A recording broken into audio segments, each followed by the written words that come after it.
이혼 4년 차 출장길에 문득 전장인 장모님 댁을 찾아갔습니다. 그리고 그분들을 마주한 순간 저는 그대로 얼어붙고 말았습니다. 서연과 이혼 서류에 도장을 찍은 지 4년. 저는 마치 정해진 프로그램대로 움직이는 기계처럼 살아왔습니다. 아침에 일어나면 회사로 달려가 회의와 프로젝트에 치이고 컴퓨터 화면 위에서 춤추는 숫자들과 씨름했습니다. 저녁이 되면 텅 빈 고급 오피스텔이 차가운 침묵으로 저를 맞이했습니다. 38의 박민준. 저는 남들이 부러워할 만한 거의 모든 것을 가졌습니다. 대형 건설사의 프로젝트 팀장, 값비싼 외제차, 서울 시내가 한눈에 내려다 보이는 아파트. 제게는 오직 한 가지 가족이 없었습니다. 한때는 제게도 가족이 있었습니다. 제게는 서연이 있었습니다. 언제나 무언가 말하는 듯한 눈을 가진 다정했던 여자. 하지만 저는 그녀를 잃었습니다. 저의 무심함과 강철 같은 논리로 그녀를 밀어냈습니다. 내가 이렇게 힘들게 일하는 거 다 우리 집 때문이야. 당신 편하게 살게 해주려고 돈 버는 거잖아. 그럼 된 거 아니야? 저는 늘 그렇게 생각했습니다. 남편의 책임이란 그저 두툼한 월급 봉투와 생활비면 충분하다고 믿었습니다. 결혼 생활에는 온기가, 서로의 이야기에 귀 기울여주는 시간이, 화려한 파티보다 함께하는 저녁 식사가 더 필요하다는 사실을 잊고 살았습니다. 부산에서의 회의는 예상보다 늦게 끝났고 마침내 새로운 프로젝트 계약이 성사되었습니다. 거래처 대표는 환한 웃음을 지으며 제 손을 꽉 잡았습니다. 축하합니다, 박 팀장님. 이번 프로젝트만 성공하면 부사장 승진은 따놓은 당상이겠네요. 저는 수천 번은 연습했을 법한 비즈니스용 미소를 지어 보였습니다. 프로젝트 팀장의 미소. 하지만 회의실 문이 닫히는 순간 제 얼굴의 미소도 지쳤다는 듯 사라졌습니다. 피곤함, 제가 유일하게 느낄 수 있는 감정이었습니다. 밤 8시가 다 되어 부산을 떠났습니다. 갑작스러운 여름 소나기가 세차게 쏟아졌습니다. 와이퍼가 쉴 새 없이 움직이며 운전석 유리에 번지는 물줄기를 닦아냈습니다. 차 안에서 늘 틀어놓던 연주곡이 오늘따라 유난히 슬프게 들렸습니다. 저는 텅 빈 머리로 고속도로 위를 무작정 달렸습니다. 오늘 저녁은 뭘 먹을지 생각할 기력조차 없었습니다. 아마 또 라면을 끓이거나 배달 음식을 시키겠죠. 차는 하염없이 거리를 삼켰습니다. 한 나들목을 지날 때 우연히 전주 20km라고 쓰인 녹색 표지판이 눈에 들어왔습니다. 심장이 쿵 하고 내려앉았습니다. 전주, 전 장인, 장모님이 계신 곳. 저도 모르게 핸들을 잡은 손이 떨렸습니다. 벌써 4년이나 지났습니다. 서연과 남남이 된 후로 단 한 번도 두 분께 안부 전화조차 드리지 못했습니다. 찾아뵙는 것은 말할 것도 없었죠. 부부였을 때는 거의 매달 서연을 데리고 이곳에 왔습니다. 아늑한 단독주택과 김은숙 어머님의 인자한 미소, 그리고 서정훈 아버님의 차분하고 지혜로운 모습이 있는 곳으로요. 제가 아직 평사원일 때 예쁜 여자친구였던 서연의 부모님께 처음 인사드리러 왔던 날이 생각났습니다. 저는 덜덜 떨고 있었죠.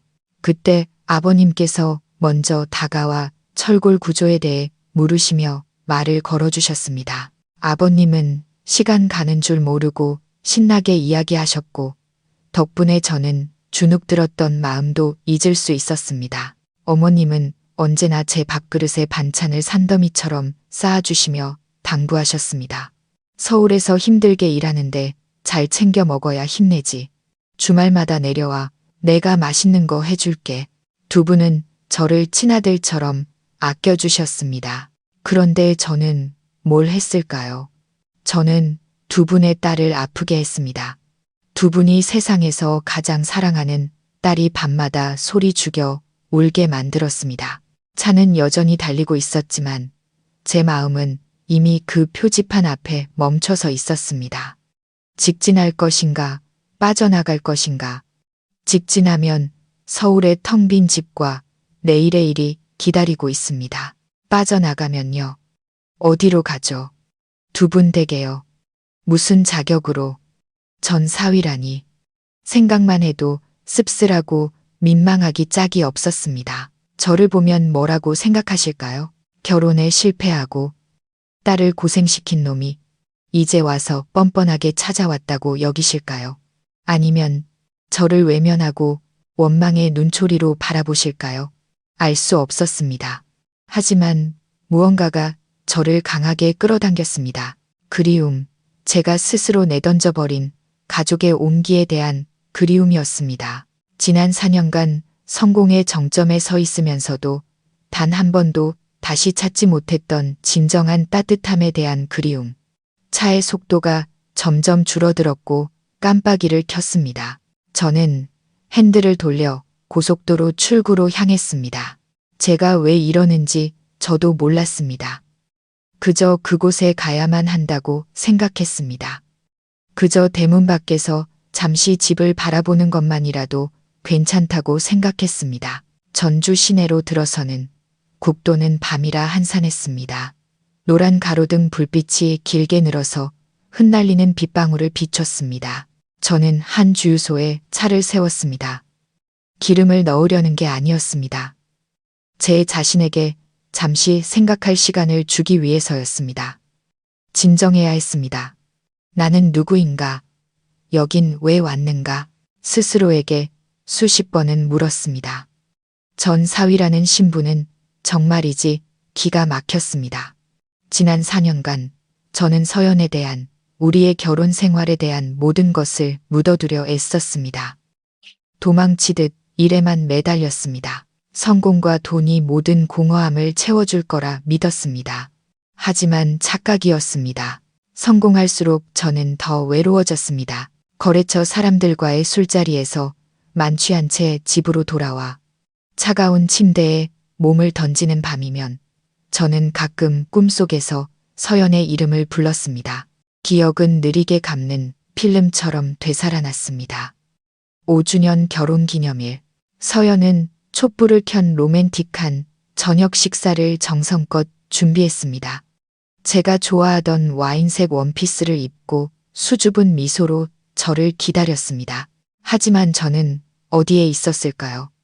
저는 노래방에서 거래처 사람들과 술잔을 부딪히며 더 큰 계약을 따내기 위해 애쓰고 있었습니다. 서연에게서 온 전화를 꺼버렸습니다. 새벽 1시가 다 되어서야 술 냄새를 풀풀 풍기며 집에 들어갔습니다. 저녁 식사는 차갑게 식어 있었고 촛불은 이미 다 타버렸습니다. 서연은 소파에 웅크리고 앉아 저를 기다리고 있었습니다. 그녀는 울지 않았습니다. 그저 저를 바라볼 뿐이었습니다. 그 눈에는 깊은 실망감이 담겨 있었습니다. 또 바빴어? 술 기운이 남은 저는 버럭 소리쳤습니다. 누구 때문에 바쁜데? 다 이 집 때문 아니야? 제발 좀 쓸데없이 로맨틱한 짓 좀 그만둘 수 없어? 나 피곤해. 서연은 아무 말도 하지 않았습니다. 그녀는 일어나 묵묵히 식탁을 치웠습니다. 그녀의 가녀린 뒷모습이 지금까지도 제 마음속에 선명하게 남아 있습니다. 그게 처음도 마지막도 아니었습니다. 저는 그녀가 밤새워 그린 웹툰의 콘티를, 그녀의 열정이 담긴 그림들을 하찮게 여겼습니다. 돈 안 되는 부질없는 짓이라고 생각했습니다. 그것이 그녀의 영혼 그 자체라는 것을 잊었습니다. 가슴이 아파왔습니다. 후회라는 보이지 않는 손이 제 심장을 옥죄는 것 같았습니다. 저의 무심함과는 정반대로 아버님과 어머님의 사랑은 언제나 따뜻했습니다. 한 번은 서연과 크게 다투고 본가에 내려간 적이 있습니다. 식사 내내 저는 굳은 얼굴로 한마디도 하지 않았습니다. 서연도 고개만 숙이고 밥을 먹었습니다. 공기가 납덩이처럼 무거웠습니다. 그날 밤 아버님은 저를 밖으로 부르셨습니다. 아버님이 늘 차를 마시던 텐마루였습니다. 아버님은 저희가 왜 싸웠는지 묻지 않으셨습니다. 그저 잠자코 제 손목 시계를 가져가셨습니다. 시룻줄에 핀이 빠져 수리해야 했는데 제가 미처 못하고 있던 것이었습니다. 아버님은 작은 공구함에서 도구를 꺼내 꼼꼼하게 시계를 고쳐주셨습니다. 아버님은 시계를 고치며 나지막이 말씀하셨습니다. 민준아, 물건이나 감정이나 오래 쓰다 보면 고장나기 마련이다. 중요한 건 어디가 고장났는지 알고 고치는 거지. 함부로 버리는 게 아니야. 버리는 건 쉽고 새 것을 찾는 것도 쉽지. 하지만 내 마음에 꼭 들고 오래도록 함께한 옛것만 한 걸 찾기는 어려운 법이란다. 4년 전 그 말이 저는 그저 잔소리로 들렸습니다. 4년이 지난 오늘 비싼 차 안에서야 그 말의 의미를 사무치게 깨닫습니다. 저는 가장 소중한 것을 버렸습니다. 어머님은 또 어떠셨고요? 제가 내려갈 때마다 제가 좋아하는 갈비찜을 해주셨습니다. 제가 늘 바쁘다는 걸 아시고는 서울로 돌아갈 때마다 손수 만든 장조림부터 맛있는 김치, 깨끗한 채소까지 온갖 것들을 싸주셨습니다. 밖에서만 사 먹으면 몸 버린다. 힘들어도 아내랑 같이 집밥 챙겨 먹어. 부부가 한 상에 둘러앉아 밥을 먹어야 그게 가족이야. 저는 어머님의 말씀을 듣지 않았습니다. 집밥은 번거롭고 시간 아까운 것이라 여겼습니다. 비가 그쳤습니다. 백미러에 비친 제 모습은 지치고 초췌한 중년 남성이었습니다. 저는 시동을 걸었습니다. 결심했습니다. 두 분을 뵈러 가야겠습니다. 전 사위로서가 아니라 한때 아들처럼 사랑받았던 사람으로서 너무 늦었지만 죄송하다는 말을 전하기 위해서라도요.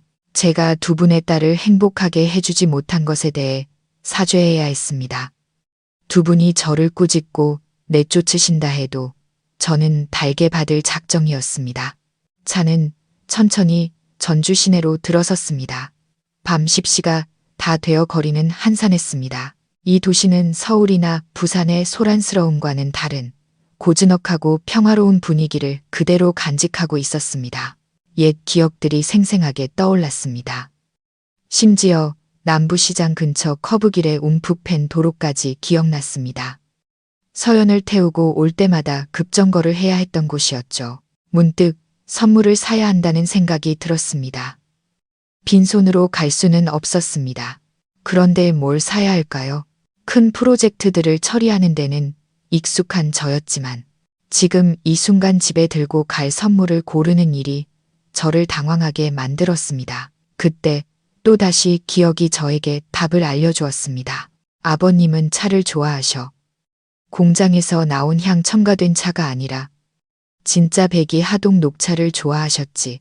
아버님은 귀한 닭이 세트까지 가지고 계셨고 차에 대해 몇 시간이고 이야기하실 수 있는 분이야.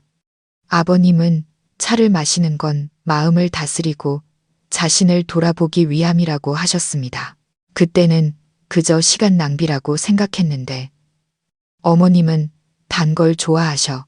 특히 전주에서만 파는 그 유명한 초코파이를 아무거나 드시는 게 아니라 꼭 원조 가게에서 파는 걸 좋아하셨지. 어머님은 어르신 아버님이 내려주신 녹차 한 모금에 이 초코파이 한 입이면 평생이 만족스럽다고 말씀하시곤 했습니다. 소름이 돋았습니다. 저는 그분들의 세세한 취향까지 전부 기억하고 있었습니다. 알고 보니 저는 완전히 무심한 놈은 아니었습니다. 저는 보고 듣고 있었습니다. 다만 누구의 말에 귀를 기울이고 누구에게 무심했는지를 선택했을 뿐입니다. 저는 장모님의 취향은 기억하면서 제 아내의 꿈은 무시했습니다. 쓰라린 감정이 목구멍까지 차올랐습니다. 저는 거리를 몇 바퀴 돌다가 운 좋게 아직 불이 켜져 있는 특산품 가게를 발견했습니다. 고급 선물을 전문으로 파는 꽤 큰 가게였습니다. 안으로 들어서자 에어컨의 찬 바람이 얼굴에 와닿으며 정신이 번쩍 들었습니다. 젊은 여점원이 저를 올려다보았습니다. 빗물에 살짝 젖은 정장 차림의 늦은 손님이 조금은 의아했을 겁니다. 무엇을 도와드릴까요? 저 하동 녹차 최고급으로 한 상자하고 그리고 원조 초코파이 한 상자 주세요. 여점원은 미소를 지었습니다. 손님, 안목이 있으시네요. 다 아는 분들만 찾으시는 것들이에요. 이 녹차는 정말 향이 깊고요. 초코파이는 다들 아시는 그 맛이죠. 저는 고개를 끄덕이며 서둘러 계산했습니다. 점원이 선물을 고급스러운 종이 가방에 담아줄 때 제 손이 미세하게 떨리는 것을 느꼈습니다. 나 지금 뭐 하는 거지? 뭘 되돌리고 싶은 걸까? 아니면 이건 그냥 무의식적인 속죄 행위일까? 선물이 담긴 쇼핑백을 들고 다시 차로 돌아왔습니다. 저는 기억의 의지에 두 분이 사시는 작은 골목으로 차를 몰았습니다. 아버님과 어머님의 집은 조용한 골목길 안에 있었습니다. 옛날에 서영과 제가 저녁마다 손잡고 산책하던 그 골목이었습니다. 저는 골목 입구에 차를 세웠습니다. 감히 차를 몰고 들어갈 수 없었습니다. 엔진 소리로 이웃들을 방해하고 싶지 않았습니다. 시동을 끄고 어둠 속에 조용히 앉아 있었습니다. 심장이 미친 듯이 뛰었습니다. 두 분께 처음 인사드리러 왔던 그날보다 더 비겁하게 느껴졌습니다. 그날은 걱정 때문에 떨었지만 오늘은 부끄러움 때문에 떨었습니다. 저는 깊은 숨을 내쉬었습니다. 손에 들린 쇼핑백이 바스락거렸습니다. 저는 골목 끝에 있는 익숙한 집을 바라보았습니다. 녹색 철제 대문은 예전 그대로였습니다. 대문 앞 능소와 담장은 한창 꽃을 피운 계절이라 어둠 속에서도 그 주황빛이 어렴풋이 보였습니다. 그리고 저기 1층 창문으로 불빛 하나가 새어 나오고 있었습니다. 따뜻한 노란 불빛, 아마 거실일 겁니다. 두 분은 아직 주무시지 않았습니다. 어쩌면 아버님은 책을 읽고 계시거나 늦은 뉴스를 보고 계실지도 모릅니다. 저는 차문을 열고 내렸습니다. 비 온 뒤에 밤 공기는 상쾌했습니다. 저는 쇼핑백을 들고 붉은 벽돌이 깔린 골목길을 천천히 걸었습니다. 제 구두 소리가 정적을 깨며 건조하게 울려 퍼졌습니다. 저는 마치 한때 제 것이었던 장소에 몰래 돌아온 도둑이 된 기분이었습니다. 녹색 철제 대문 앞에 서서 저는 멈췄습니다. 비즈니스 세계에서 단련된 프로젝트 팀장의 모든 용기는 온데간데 없이 사라졌습니다. 저는 그저 실패한 남자, 전사위 박민준일 뿐이었습니다. 저는 그곳에 얼마나 서 있었을까요? 10분, 아니 15분. 대문을 두드리려 손을 들었다가 다시 내렸습니다. 두려웠습니다. 놀란 눈빛이, 원망이, 그리고 침묵이 두려웠습니다. 하지만 그때 꼼꼼하게 시계를 고쳐주시던 아버님의 모습이, 따끈한 갈비찜을 제 손에 쥐어주시던 어머님의 모습이 떠올랐습니다. 저는 그분들께 빚을 졌습니다. 사죄의 말을 전해야 할 빚이었습니다. 저는 눈을 감고 깊은 숨을 들이마셨습니다. 떨리는 손을 들어 대문 옆에 달린 초인종을 눌렀습니다.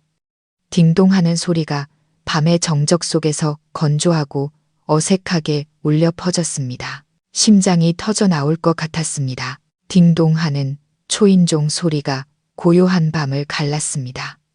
곧이어 집 안에서 발소리가 들려왔습니다. 서두르는 발소리가 아닌 연세 드신 분의 느긋하고 편안한 슬리퍼 끄는 소리였습니다.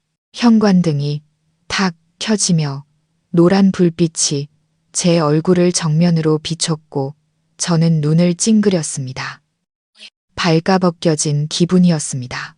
저의 모든 당혹감과 부끄러움이 그 불빛 아래 고스란히 드러났습니다.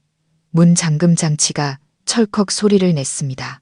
익숙한 녹색 철제 대문이 천천히 열렸습니다. 문 뒤에 서 계신 분은 어머님이었습니다.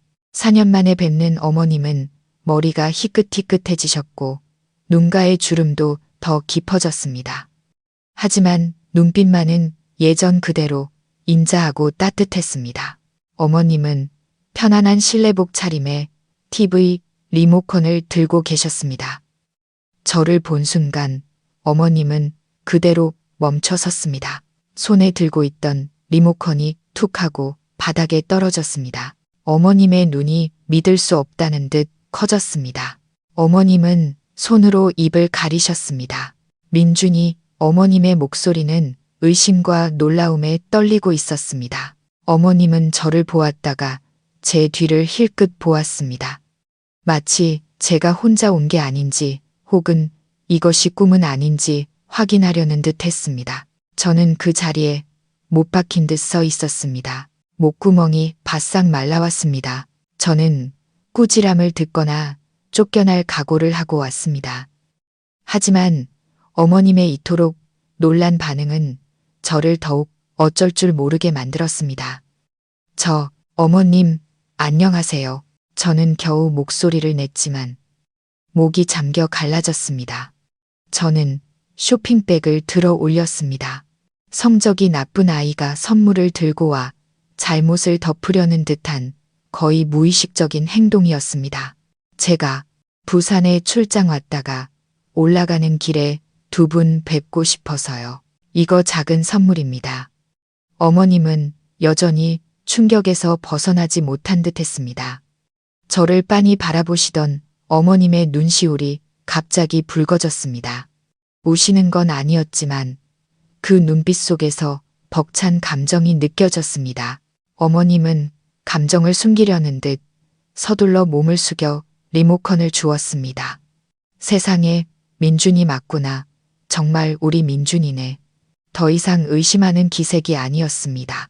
어머님은 다가와 익숙하고 다정하게 제 팔을 덥석 잡았습니다.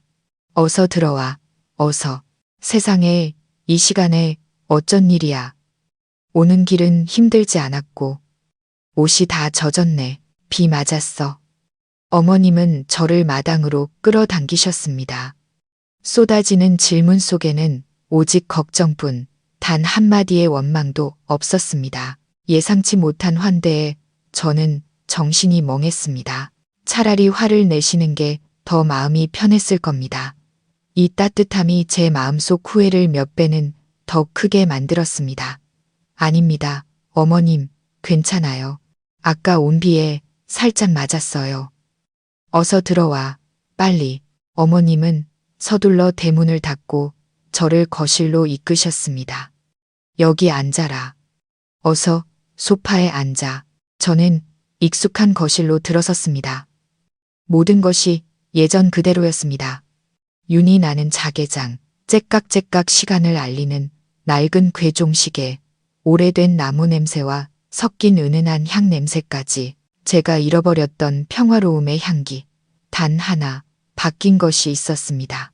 소파 맞은편 큰 벽에 걸려있던 저와 서연의 결혼 사진이 사라졌습니다. 그 자리에는 활짝 핀 능소화 옆에서 환하게 웃고 있는 서연의 독사진이 걸려 있었습니다. 처음 보는 사진이었습니다. 저는 소파 끝에 조심스럽게 걸터 앉아 쇼핑백을 탁자 위에 내려놓았습니다. 저는 더 이상 이곳에 속한 사람이 아니라고 느꼈습니다. 평화로운 세계에 갑자기 침입한 이방인이었습니다. 하지만 어머님은 반대로 즐겁게 분주하셨습니다. 여기 앉아 있어. 마실 것 좀 줄까? 주스, 물, 아니면 차 한 잔 끓여줄까? 아, 영감은 아직 산책에서 안 돌아왔네. 이따가 돌아와서 너 보면 영감도 나처럼 기절초풍할 거다. 어머님은 인자하게 웃으셨습니다. 하지만 그 분주함 속에서 저는 순간적인 망설임을 보았습니다. 어머님은 계속해서 침실로 이어지는 복도 쪽을 힐끗거리셨습니다. 마치 무언가를 걱정하시거나 숨기고 계신 듯 했습니다. 그리고 어머님의 그 망설임은 곧 해답을 찾았습니다. 어머님은 머뭇거리며 말씀하셨습니다. 아, 맞다. 이 아이는 집에 손님이 왔는데 나올 생각도 안 하네. 방에서 일하느라 정신이 없나 봐. 어머님은 복도를 향해 소리쳤습니다. 지난 4년간 제가 감히 입에 담지 못했던 그 이름을. 서연아, 이리 나와 보렴. 손님 오셨다. 어머님 입에서 나온 서연이라는 이름은 제 가슴을 망치로 내려치는 것 같았습니다. 귀가 멍해졌습니다. 주변의 모든 소리가 사라지고 오직 괴종시계의 째깍거리는 소리만 들렸습니다. 똑딱, 똑딱, 시계 소리가 제 관자놀이를 때리는 것 같았습니다. 서연이 여기 있다고요. 순간 저는 제가 잘못 들었기를 바랐습니다. 혹시 이름이 같은 다른 친척일 수도 있다고 생각했습니다. 하지만 그런 우연이 있을 리 없다는 것을 제 이성은 알고 있었습니다. 저는 스스로를 최악의 상황으로 몰아넣었습니다. 그녀를 여기서, 그녀의 부모님 집에서 다시 만나다니. 저는 벌떡 일어나 도망치고 싶었습니다. 어머님께 급한 일이 생겼다고, 지금 당장 가봐야 한다고 말하고 싶었습니다. 하지만 두 다리가 바닥에 뿌리 내린 듯 꼼짝할 수 없었습니다. 아주 가벼운 발소리가 들렸습니다. 어머님의 슬리퍼 끄는 소리가 아닌 복도에서 천천히 다가오는 맨발의 발소리였습니다. 심장이 ඈ는 것 같았습니다. 그리고 그녀가 나타났습니다. 복도 입구, 저에게서 5미터쯤 떨어진 곳에 서 있는 여자를 보고 저는 숨을 멈췄습니다. 그 얼굴, 동그랗고 큰 눈, 오똑한 콧날은 그대로였지만 그녀는 제가 알던 서연이 아니었습니다. 제가 손가락으로 빗어주길 좋아했던 길고 부드러운 머리카락은 사라지고 개성 있는 단발머리가 자리 잡고 있었습니다. 하지만 그 머리는 그녀를 더 수척하고 창백하게 보이게 했습니다. 그녀는 화장기 없는 민낯이었습니다. 헐렁한 베이지색 면, 잠옷을 입고 있었습니다. 그녀는 더 이상 제 곁에서 종알거리던 젊은 아내도 이혼 법정에서 눈물 흘리던 지친 여자도 아니었습니다. 무서울 정도로 침착하고 낯선 다른 여자였습니다. 서연은 저를 보자 그 자리에 멈춰 섰습니다. 그녀의 눈이 커졌습니다. 몇 분 전 어머님의 반응과 똑같았습니다. 하지만 어머님이 놀라움과 기쁨이 섞인 반응이었다면 서연의 눈에는 오직 얼어붙은 듯한 경악과 약간의 공포심마저 서려 있었습니다. 그녀의 얼굴에서 핏기가 사라지며 새하얗게 질렸습니다. 우리는 서로를 바라보았습니다. 4년이라는 시간이 흘러 누구도 예상치 못한 상황에서 다시 마주하게 된 것입니다. 4년은 사람을 바꾸기에 충분한 시간이었습니다. 저는 성공했지만 외로운 중년 남자가 되었고 그녀는 제가 도무지 속을 읽을 수 없는 낯선 여자가 되어 있었습니다. 저는 저도 모르게 벌떡 일어났습니다. 소파가 삐걱하고 건조한 소리를 냈습니다. 서연아, 저는 그녀의 이름을 불렀지만 그 소리는 거의 속삭임에 가까웠습니다. 서연은 대답하지 않았습니다. 그저 입술을 굳게 다문 채 문틀을 꽉 잡은 손으로 저를 바라볼 뿐이었습니다. 어머님은 방 안의 극심한 긴장감을 눈치채고 이 숨 막히는 분위기를 깨려는 듯 서둘러 말씀하셨습니다. 아, 저기 민준이가 부산에 출장 갔다가 아버님이랑 나보려고 잠깐 들렀대. 나도 방금 보고 깜짝 놀랐지 뭐야. 이리 와서 앉으렴. 서연은 어머님의 말이 들리지 않는 듯 했습니다. 그녀의 시선은 여전히 제게 고정되어 있었습니다. 놀라움, 당혹감, 경계심, 그리고 어쩌면 약간의 원망까지 뒤섞인 복잡한 눈빛이었습니다. 박민준 씨. 마침내 그녀가 입을 열었습니다. 그녀의 목소리도 예전처럼 막지 않고 잠겨 있었습니다. 여긴 어쩐 일이에요?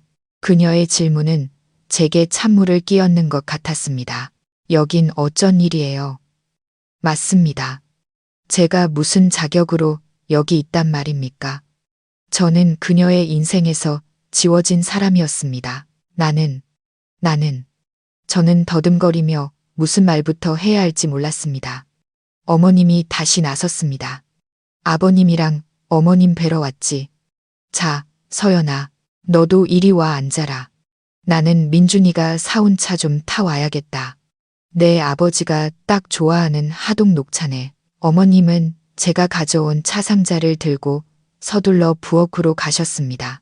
마치 이 어색한 상황에서 도망치려는 듯이 거실에는 저와 서연, 단둘만 남았습니다. 서연은 깊은 숨을 한 번 내쉬더니 문틀에서 손을 떼고 천천히 제 쪽으로 걸어왔습니다. 하지만 그녀는 앉지 않았습니다. 안전거리를 유지한 채 서 있었습니다. 무슨 일 있으세요? 그녀의 목소리는 다시 차분해졌지만 차갑고 거리가 느껴졌습니다. 아니, 그냥 지나가는 길에 두 분 잘 계신지 뵙고 싶어서. 네가 집에 있는 줄은 몰랐어. 저는 제 자신이 비참하게 느껴졌습니다. 서연은 가볍게 고개를 끄덕였습니다. 아주 사무적인 몸짓이었습니다. 부모님은 잘 계세요. 들러주셔서 감사해요. 이제 늦었으니. 그녀는 정중했지만 명백히 저를 내쫓고 있었습니다. 고통과 수치심이 뒤섞여 쥐구멍에라도 숨고 싶었습니다. 알겠습니다. 제 등장이 반갑지 않다는 걸요. 알았어. 저는 마지막 남은 자존심을 지키려 애쓰며 고개를 끄덕였습니다. 그럼 이만 가볼게. 아버님께 안부 전해줘. 선물은. 제가 말을 채 끝내기도 전에 복도 안쪽에서 작고 잠결에 찬 목소리가 울려 퍼졌고 그 소리에 저와 서연은 동시에 굳어버렸습니다. 엄마. 보람이 쉬마려워. 엄마. 엄마라는 한 단어에 제 귀가 멍해졌습니다. 아이의 낭낭하면서도 잠이 덜 깬 목소리. 그리고 그 아이는 서연을 엄마라고 불렀습니다. 저는 고개를 쿵 돌려 서연을 바라보았습니다. 이미 창백했던 그녀의 얼굴은 이제 핏기 하나 없이 새하얘졌습니다. 방금 전까지 애써 유지하던 침착하고 냉담한 가면이 산산조각 났습니다. 그 자리에는 극심한 당황과 혼란만이 남았습니다. 엄마, 아이의 목소리가 이번에는 어리광을 부리듯 다시 들려왔습니다. 서연은 평정을 되찾으려는 듯 잠시 눈을 감았습니다. 그녀는 저를 보지 않았습니다. 복도 안쪽을 향해 상상할 수 없을 만큼 다정한 목소리로 말했습니다. 제가 한 번도 들어본 적 없는 다정함이었습니다. 보람아, 착하지. 거기 꼼짝 말고 있어. 엄마, 금방 갈게. 그리고 그녀는 저를 돌아보았습니다. 스쳐 지나간 그 눈빛에는 더 이상 경계심이 아니었습니다. 애원하는 눈빛이었습니다. 제발 묻지 말아 달라고, 일을 크게 만들지 말아 달라고 비는 듯 했습니다. 하지만 저는 일을 크게 만들지 않을 수 없었습니다. 머릿속이 아수라장이었습니다. 엄마, 보람이. 서연은 제게 등을 돌리고 빠른 걸음으로 복도로 들어갔습니다. 몇 초 후 그녀가 다시 나왔을 때 제 눈앞에 펼쳐진 광경에 저는 말 그대로 벼락을 맞은 것 같았습니다. 서연은 품에 여자아이 하나를 안고 있었습니다. 2~3살쯤 되어 보이는 아주 작은 아이였습니다. 아이는 분홍색 토끼 잠옷을 입고 있었고 부드러운 머리카락이 서연의 어깨에 흩어져 있었습니다.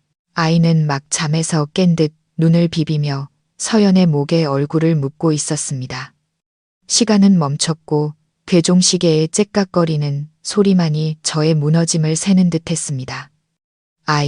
아이가 있어.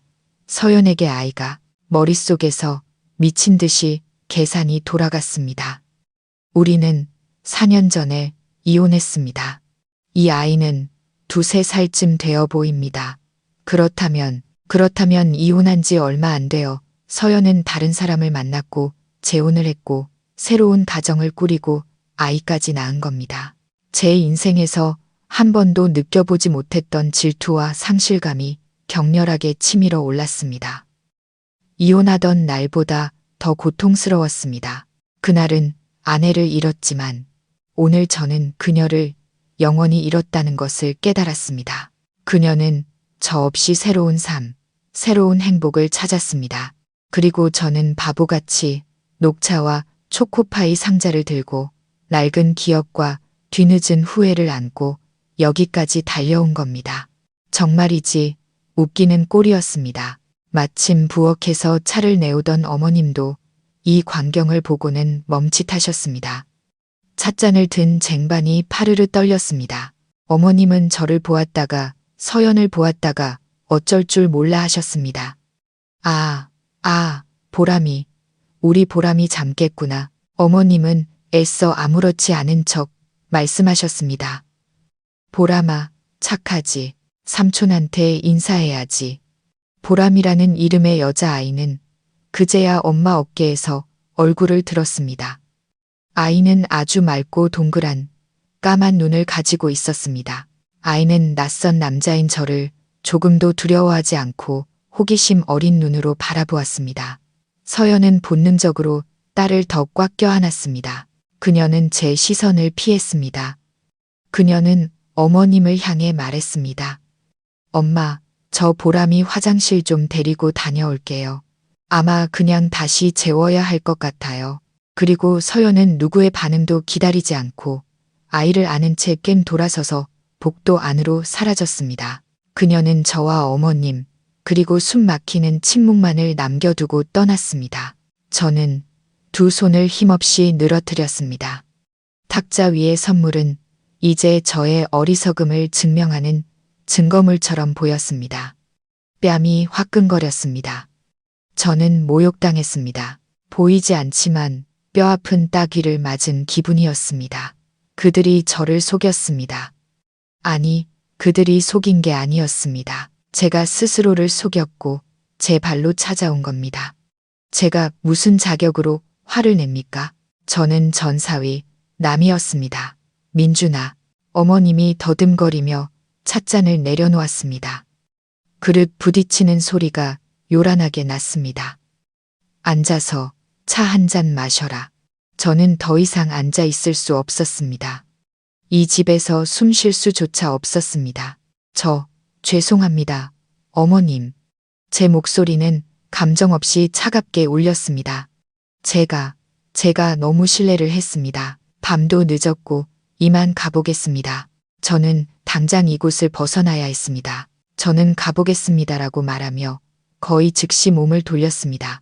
단 1초도 더 견딜 수 없었습니다.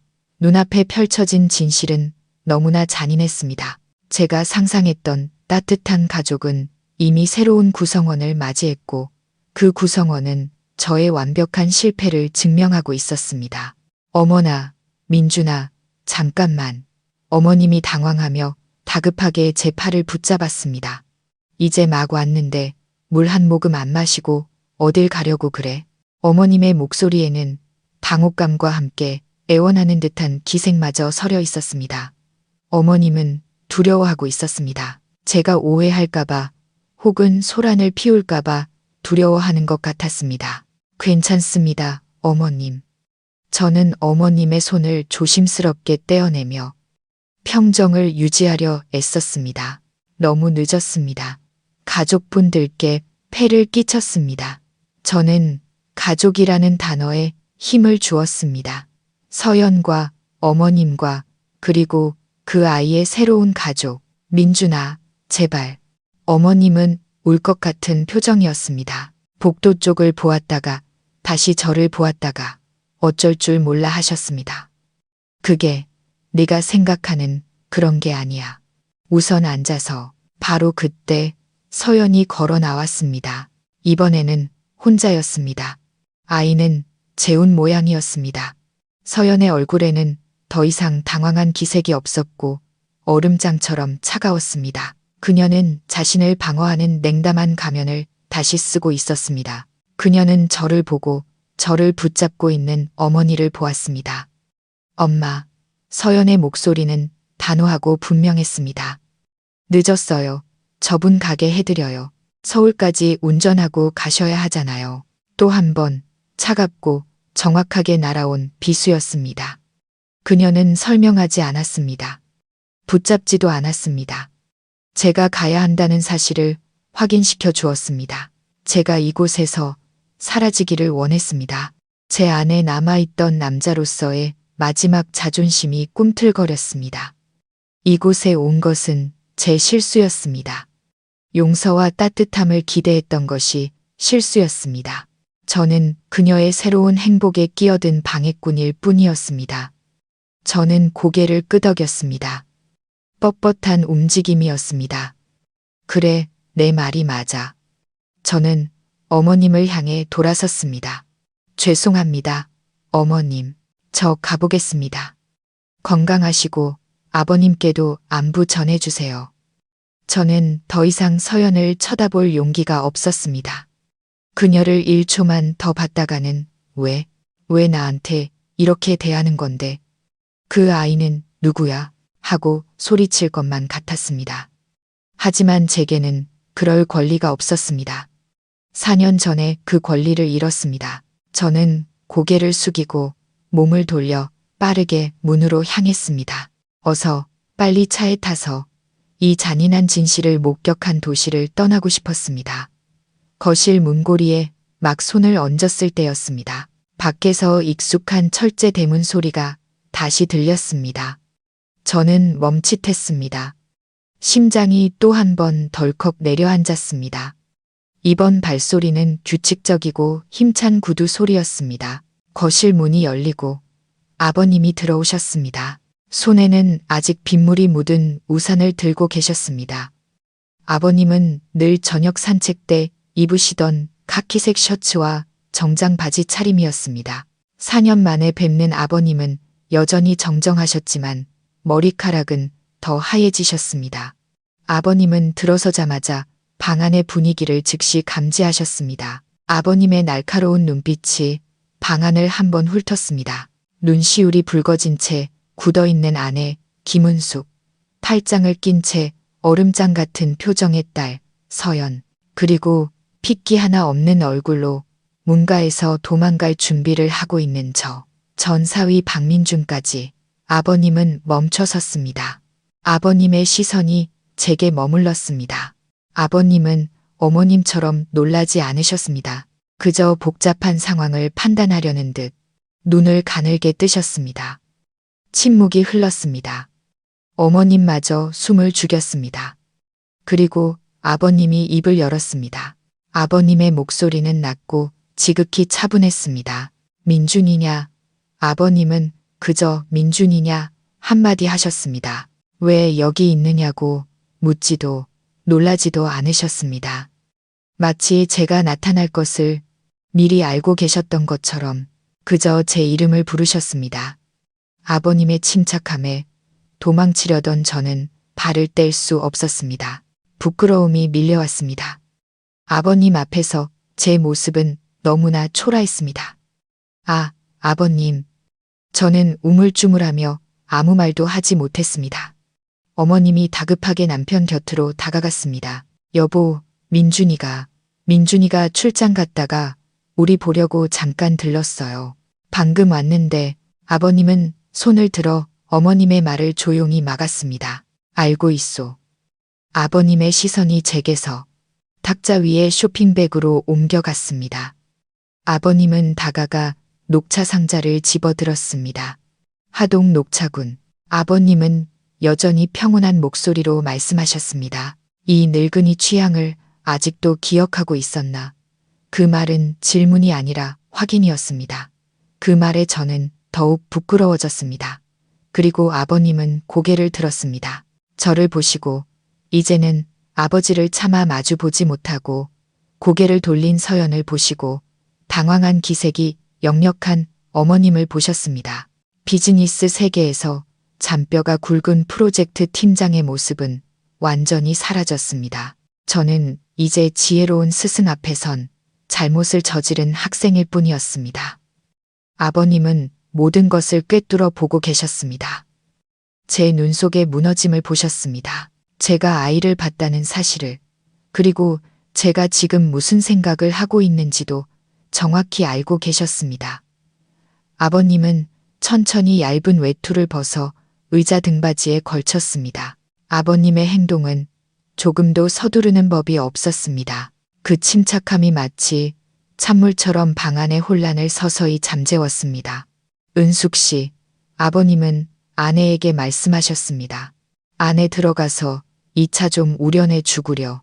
귀한 손님이 가져온 차는 바로 마셔야 예의지. 그리고 서연을 향해 돌아서셨습니다. 서연아, 너는 들어가서 보람이 잘 자나 보거라. 시끄러워서 깼을지도 모르니 아이가 좋아하는 아로마 오일 램프라도 켜주렴. 아비는 민준이랑 잠시 할 얘기가 있다. 아버님의 명령은 거절할 수 없었습니다. 부드러웠지만 무게가 실려 있었습니다. 서연은 반대하고 싶은 눈치였습니다. 그녀는 입술을 깨물며 저를 경계심 가득한 눈으로 보았지만 아버지의 시선과 마주치자 고개를 숙일 수밖에 없었습니다. 네, 그녀는 조용히 몸을 돌려 복도로 들어갔습니다. 어머님은 구세주라도 만난 듯 급히 고개를 끄덕였습니다. 네, 얼른 차 내올게요. 어머님은 차 상자를 들고 서둘러 부엌으로 가셨습니다. 단 몇 마디 말로 아버님은 모든 상황을 정리하셨습니다. 혼란스럽고 긴장되던 거실은 이제 저와 아버님 단둘만 남게 되었습니다. 저는 얼어붙은 듯 서 있었습니다. 감히 앉을 생각도 못했습니다. 아버님은 늘 앉으시던 안락의자에 앉으셨습니다. 아버님은 피곤함이 아닌 무거운 짐을 내려놓는 듯한 긴 한숨을 내쉬었습니다. 앉아라, 민준아. 아버님은 맞은편 소파를 가리켰습니다. 저는 조심스럽게 앉았습니다. 두 손을 깍지 낀 채 무릎 위에 올렸습니다. 차마 아버님을 똑바로 쳐다볼 수 없었습니다. 몇 초간 침묵이 흘렀습니다. 부엌에서 물 끓는 소리가 희미하게 들려왔습니다. 그리고 아버님은 돌려 말하지 않고 제 마음을 꿰뚫는 직설적인 질문을 던지셨습니다. 서연이가 재혼해서 아이까지 낳았다고 생각하고 있지? 저는 화들짝 놀랐습니다. 고개를 번쩍 들어 아버님을 쳐다보았습니다. 어떻게 아셨을까요? 아버님은 저를 바라보셨습니다. 그 눈빛은 꾸짖음이 아닌 연민이었습니다. 그럴 줄 알았다. 아버님은 슬픈 표정으로 고개를 저으셨습니다. 아까 내 넉나간 얼굴을 보니 짐작이 가더구나. 네가 생각하는 그런 게 아니다. 심장이 쿵 하고 내려앉았습니다. 제가 생각하는 그런 게 아니라고요. 네? 아버님은 무릎에 양손을 올리고 몸을 살짝 앞으로 숙이셨습니다. 가만히 앉아서 듣거라. 내가 얘기해 주마. 지난 4년간 서연이가 어떻게 살았는지, 그리고 보람이에 대한 진실을 말이다. 저는 마른 침을 삼켰습니다. 누군가 목을 조르는 듯 목구멍이 바싹 말랐습니다. 제 안의 모든 추측과 질투, 상처받은 자존심이 숨을 죽이고 숨 막히는 기다림의 자리를 내주었습니다. 저는 지혜로운 그 얼굴의 작은 표정 하나라도 놓치지 않으려는 듯 아버님을 바라보았습니다.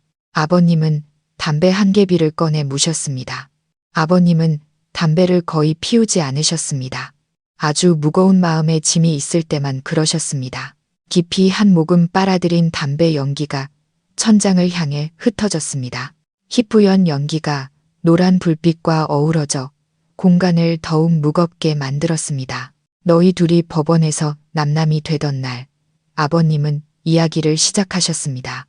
목소리는 낮고 아득했습니다. 서연이가 이 집으로 돌아왔다. 울지도 소리치지도 너를 원망하지도 않더구나. 그저 침묵할 뿐이었지. 아버님은 그 끔찍했던 분위기를 회상하듯 잠시 말을 멈췄습니다. 그 아이의 침묵은 우는 것보다 더 무서웠다. 민준아. 그 아이는 짐을 끌고 제 방으로 들어가 문을 잠갔다. 일주일 내내 방 밖으로 나오지 않았어. 내 어머님이 밥을 넣어줘도 고개만 저을 뿐이었지. 나와 내 어머님은 가시방석에 앉은 기분이었다. 아이가 나쁜 마음이라도 먹을까 봐서 저는 충격을 받았습니다. 저에게서 벗어나면 서연이 홀가분해질 거라고 생각했습니다. 이혼이 그녀를 그토록 망가뜨릴 줄은 꿈에도 몰랐습니다. 그리고 일주일 뒤 아버님은 담뱃재를 털며 말을 이었습니다. 아이가 문을 열고 나왔다. 임숙해진 얼굴이 창백했지. 아이가 우리에게 한 첫마디가 아빠, 엄마, 걱정 끼쳐드려 죄송해요. 저 괜찮아요. 그냥 시간이 좀 필요했어요 였다. 그리고는 서울로 올라갔다. 우리는 아이가 다시 일을 시작하는 줄 알았지. 그런데 일주일 뒤에 돌아와서는 다니던 디자인 회사에 사표를 냈다고 하더구나. 더 이상 서울에서 살고 싶지 않다고 말이다. 또 한 번의 충격이 저를 덮쳤습니다. 서연이 퇴사했다고요. 그 외국계 합작 회사의 웹툰 디자이너 자리는 그녀의 자부심이었습니다. 저는 그 일이 저보다 돈을 못 번다고 무시했지만 그 일이 서연에게 얼마나 중요한지 알고 있었습니다. 그런데 그녀가 그 일을 포기했다니요. 그 아이는 모든 걸 정리했다. 아버님은 제 생각을 읽으신 듯 말씀하셨습니다. 결혼 전에 스스로 장만했던 작은 오피스텔도 팔아버렸고 너와 함께 알던 친구들과도 모두 연락을 끊었다. 마치 과거의 삶에서 자신을 완전히 지워버리려는 것 같았지. 그리고 이 늙은 부모와 함께 여기서 살기 시작했다. 6개월 동안 아이는 정원을 가꾸거나 그림을 그리거나 책을 읽으며 지냈다. 말도 웃음도 없었지. 자신의 집에서 그림자처럼 지냈다. 저는 고개를 숙였습니다. 활발하고 사랑스러웠던 서연의 모습이 산산조각났습니다. 바로 제가 저의 무심함이 그녀의 영혼을 죽인 것이었습니다. 내 어머님은 눈물 마를 날이 없었고 아버님은 가라앉은 목소리로 말했습니다. 나도 그저 격려할 수밖에 없었지. 나는 아이에게 인생 살다 보면 누구나 넘어질 때가 있다. 다시 일어나 걸으면 되는 거다라고 말했다. 하지만 아이는 그저 웃기만 하더구나. 우는 것보다 더 마음 아픈 미소였지. 그리고 아버님은 담배를 비벼 껐습니다. 아이는 스스로를 구원했다. 봉사활동을 시작했지. 처음에는 이 동네 절에서 어려운 사람들에게 죽을 끓여주는 일부터 시작했다. 그러다 나중에는 봉사단체를 따라 산간벽지로 다니기 시작했어. 몇 달씩 집을 비우기 일쑤였지. 돌아올 때마다 아이는 까맣게 타고 더 말라갔다. 하지만 눈빛이 다시 살아나기 시작했다. 민준아, 아이는 자신의 삶의 의미를 되찾은 거다. 저는 숨도 크게 쉬지 못하고 들었습니다. 제가 전혀 몰랐던 서연의 모습이 제 눈앞에 그려지고 있었습니다. 제가 한 번도 깨닫지 못했던 강한 내면을 가진 사람. 그리고 그런 봉사활동 중에 아버님은 저를 똑바로 바라보셨습니다. 보람이를 만난 거다. 보람이라는 이름에 심장이 조여왔습니다. 저는 숨을 죽이고 이야기의 가장 중요한 부분을 기다렸습니다. 보람이는 서연이의 친딸이 아니다. 아버님의 말씀은 제 귓가에 터진 천둥소리 같았습니다. 저는 고개를 번쩍 들어 믿을 수 없다는 듯 아버님을 쳐다보았습니다. 딸이 아니라고요? 네. 아버님, 그게 무슨... 저는 말을 더듬었습니다. 아버님은 또박또박 한 글자 한 글자 힘주어 다시 말씀하셨습니다. 보람이는 입양한 아이다. 서연이가 입양한 아이라고 머릿속이 아찔했습니다. 입양한 아이, 저의 모든 추측과 병적인 질투가 와르르 무너져 내렸습니다. 부끄러움에 얼굴이 화끈거렸습니다. 아버님은 한숨을 쉬며 말을 이었습니다. 서연이가 보람이를 만난 건 거의 3년 전 강원도에서 봉사활동을 하던 중이었다. 아이가 찾아간 곳은 아주 외딴 산골에 있는 보육원이었지. 보람이는 그곳에서도 특별한 아이였다. 태어나자마자 보건소에 버려졌다고 하더구나. 아마 어린 학생이 실수로 낳고는 감당하지 못한 모양이야. 아이는 미숙아로 태어나 아주 약했다. 보건소 간호사들이 십시일반으로 분유를 타먹여 키우다가 보육원으로 보냈다고 했지. 워낙 작고 병치레가 잦아 아무도 입양하려 하지 않았다고 하더구나. 보육원에서도 늘 혼자 외톨이처럼 지냈고 저는 그 모습을 상상하자 가슴이 아려왔습니다. 가엾은 아이, 서연이가 그 아이를 본 거다. 아버님은 말씀하셨습니다. 눈가에 자랑스러운 빛이 어렸습니다. 아이는 내게 말하더구나. 보람이를 본 순간 무언가에 이끌리는 것 같았다고. 보람이는 그때 거의 돌이 다 되어 갔는데 구석에 앉아 조약돌 몇 개를 가지고 놀고 있었단다. 봉사단이 사탕과 과자를 나눠줘도 유일하게 달려 나오지 않은 아이였지. 내 어머님 딸이 다가가 옆에 앉았다. 사탕을 주지 않았어. 종이와 펜을 꺼내 아이에게 그림을 그려주었단다. 토끼도 그려주고 해도 그려주고 보람이는 눈도 깜빡이지 않고 그걸 보더니 처음으로 웃었다고 하더구나. 그 주 내내 서연이는 다른 곳에 가지 않고 보육원에서 보람이랑만 놀아주었다. 봉사단이 돌아오는 날 보람이가 기절할 듯 울며 서연이에게서 떨어지지 않으려 했단다. 서연이도 울었고 서연이는 전주로 돌아왔지만 마음은 강원도에 두고 온 사람 같았다. 먹지도 자지도 못했지. 그리고 일주일 뒤 나와 내 어머님에게 폭탄 선언을 하더구나. 아버님은 평정을 되찾으려는 듯 차를 한 모금 마셨습니다. 아이가 말했지. 아빠, 엄마, 저 결심했어요. 제가 올라가서 보람이 입양 수속 밟을래요. 세상에. 저는 저도 모르게 탄성을 내뱉었습니다. 아버님과 어머님이 얼마나 놀라셨을지 상상이 갔습니다. 이혼 경력이 있는 미혼 여성이 아이를 입양하겠다니. 한국 사회에서는 하늘이 무너질 이야기였습니다. 그래, 그랬지. 부엌에서 어머님이 뜨거운 녹차 주전자를 들고 나오시며 말씀하셨습니다. 어머님의 눈시울은 붉어져 있었습니다.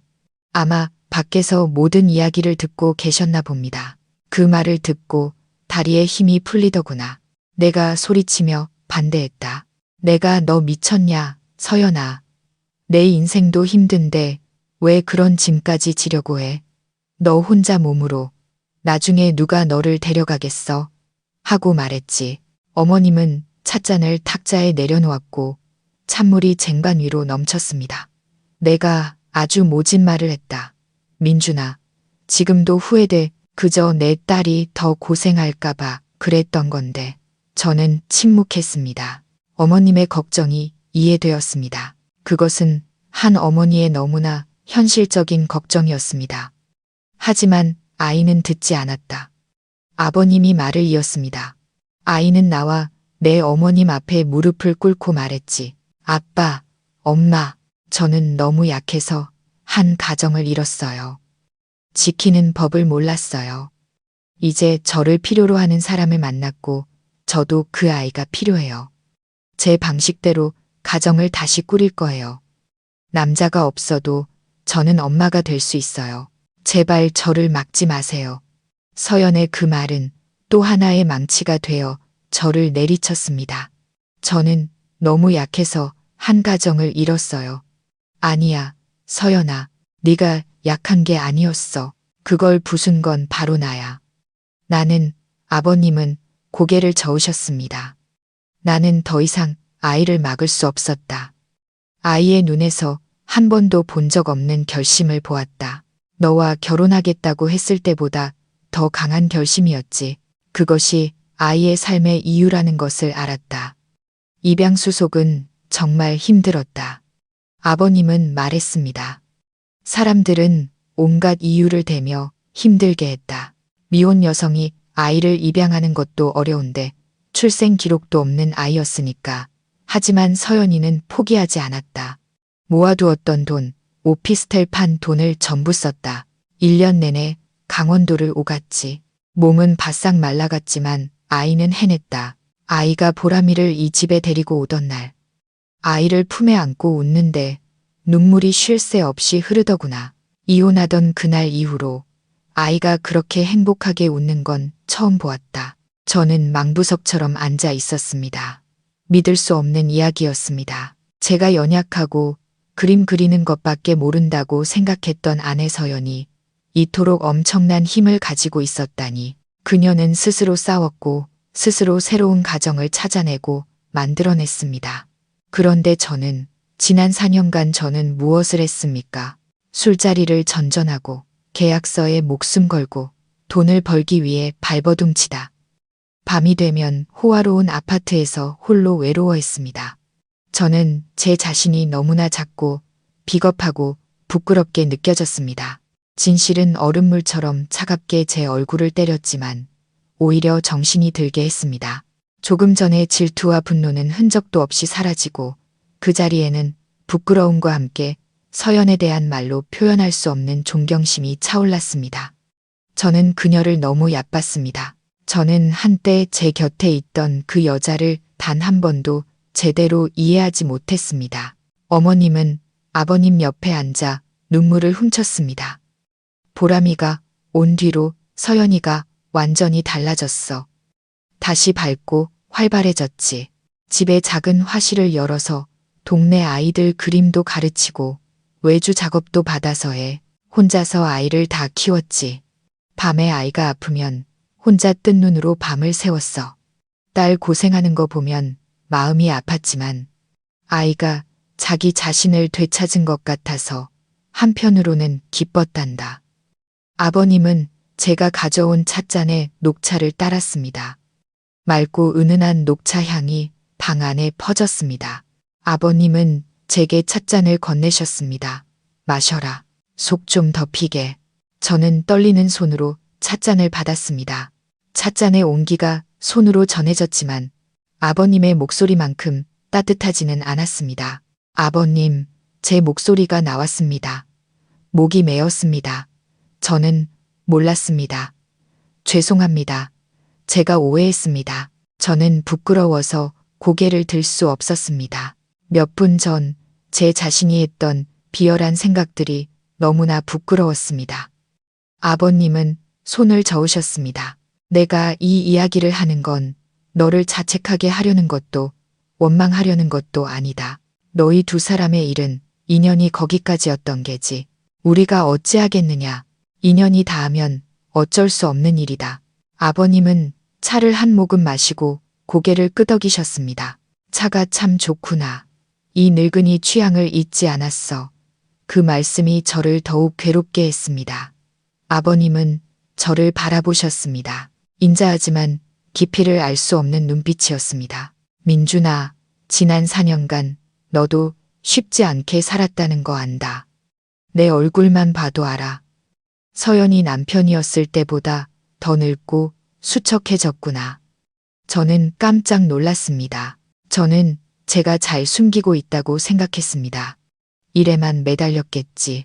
아버님은 제 속을 들여다보듯 말씀하셨습니다. 돈과 지위로 마음속의 빈자리를 채우려 했겠지만 결국에는 외로웠을 테지. 그렇지 않으냐? 저는 대답하지 않았습니다. 하지만 저의 침묵이 가장 확실한 대답이었습니다. 아버님은 일어나 제 어깨를 가볍게 두드리셨습니다. 예전에 늘 그러셨듯이 위로가 담긴 손길이었습니다. 이번에 내가 여기 온 것, 아버님은 이상하리만치 따뜻한 목소리로 말씀하셨습니다. 우연이든 아니든 나와 내 어머님은 정말로 기쁘다. 진심이야. 아버님은 진심 어린 눈으로 저를 바라보셨습니다. 아무 생각 말거라. 네가 서연이랑은 남남이 되었어도 한때는 이 집 아들이었다. 그 정을 나는 절대 잊지 않는다. 아버님은 잠시 말을 멈추고는 제 마음을 무너뜨리는 한마디를 던지셨습니다. 민준아, 우리 집에는 언제나 내 밥그릇과 수저 하나는 더 있다. 다음에는 올 때 그렇게 대문 밖에서 망설이지 말고 그냥 들어오너라. 알았지? 그 말, 우리 집에는 언제나 내 밥그릇과 수저가 있다는 그 말이 제가 그동안 애써 쌓아 올린 방어벽을 완전히 무너뜨렸습니다. 외로움, 피곤함, 그리고 극심한 후회, 모든 것이 터져 나왔습니다. 38의 산전수전 다 겪은 남자는 더 이상 참을 수 없었습니다. 저는 두 손에 얼굴을 묻었습니다. 어깨가 들썩였습니다. 오래전에 말라버렸다고 생각했던 눈물이 뜨겁고 쓰라리게 쏟아져 나왔습니다. 서연을 잃어서 우는 게 아니었습니다. 제가 얼마나 인자하고 너그러운 가족을 잃었는지 깨달았기 때문에 우는 것이었습니다. 제가 그들의 딸을 아프게 했음에도 불구하고 저를 친자식처럼 여겨준 사람들을 잃었다는 사실에 울었습니다. 죄송합니다, 아버님. 저는 흐느꼈습니다. 제가 두 분께, 그리고 서연이에게 너무 큰 죄를 지었습니다. 어머님도 눈물을 훔치셨습니다. 제게 휴지를 건네주시며 말씀하셨습니다. 뚝 그쳐라.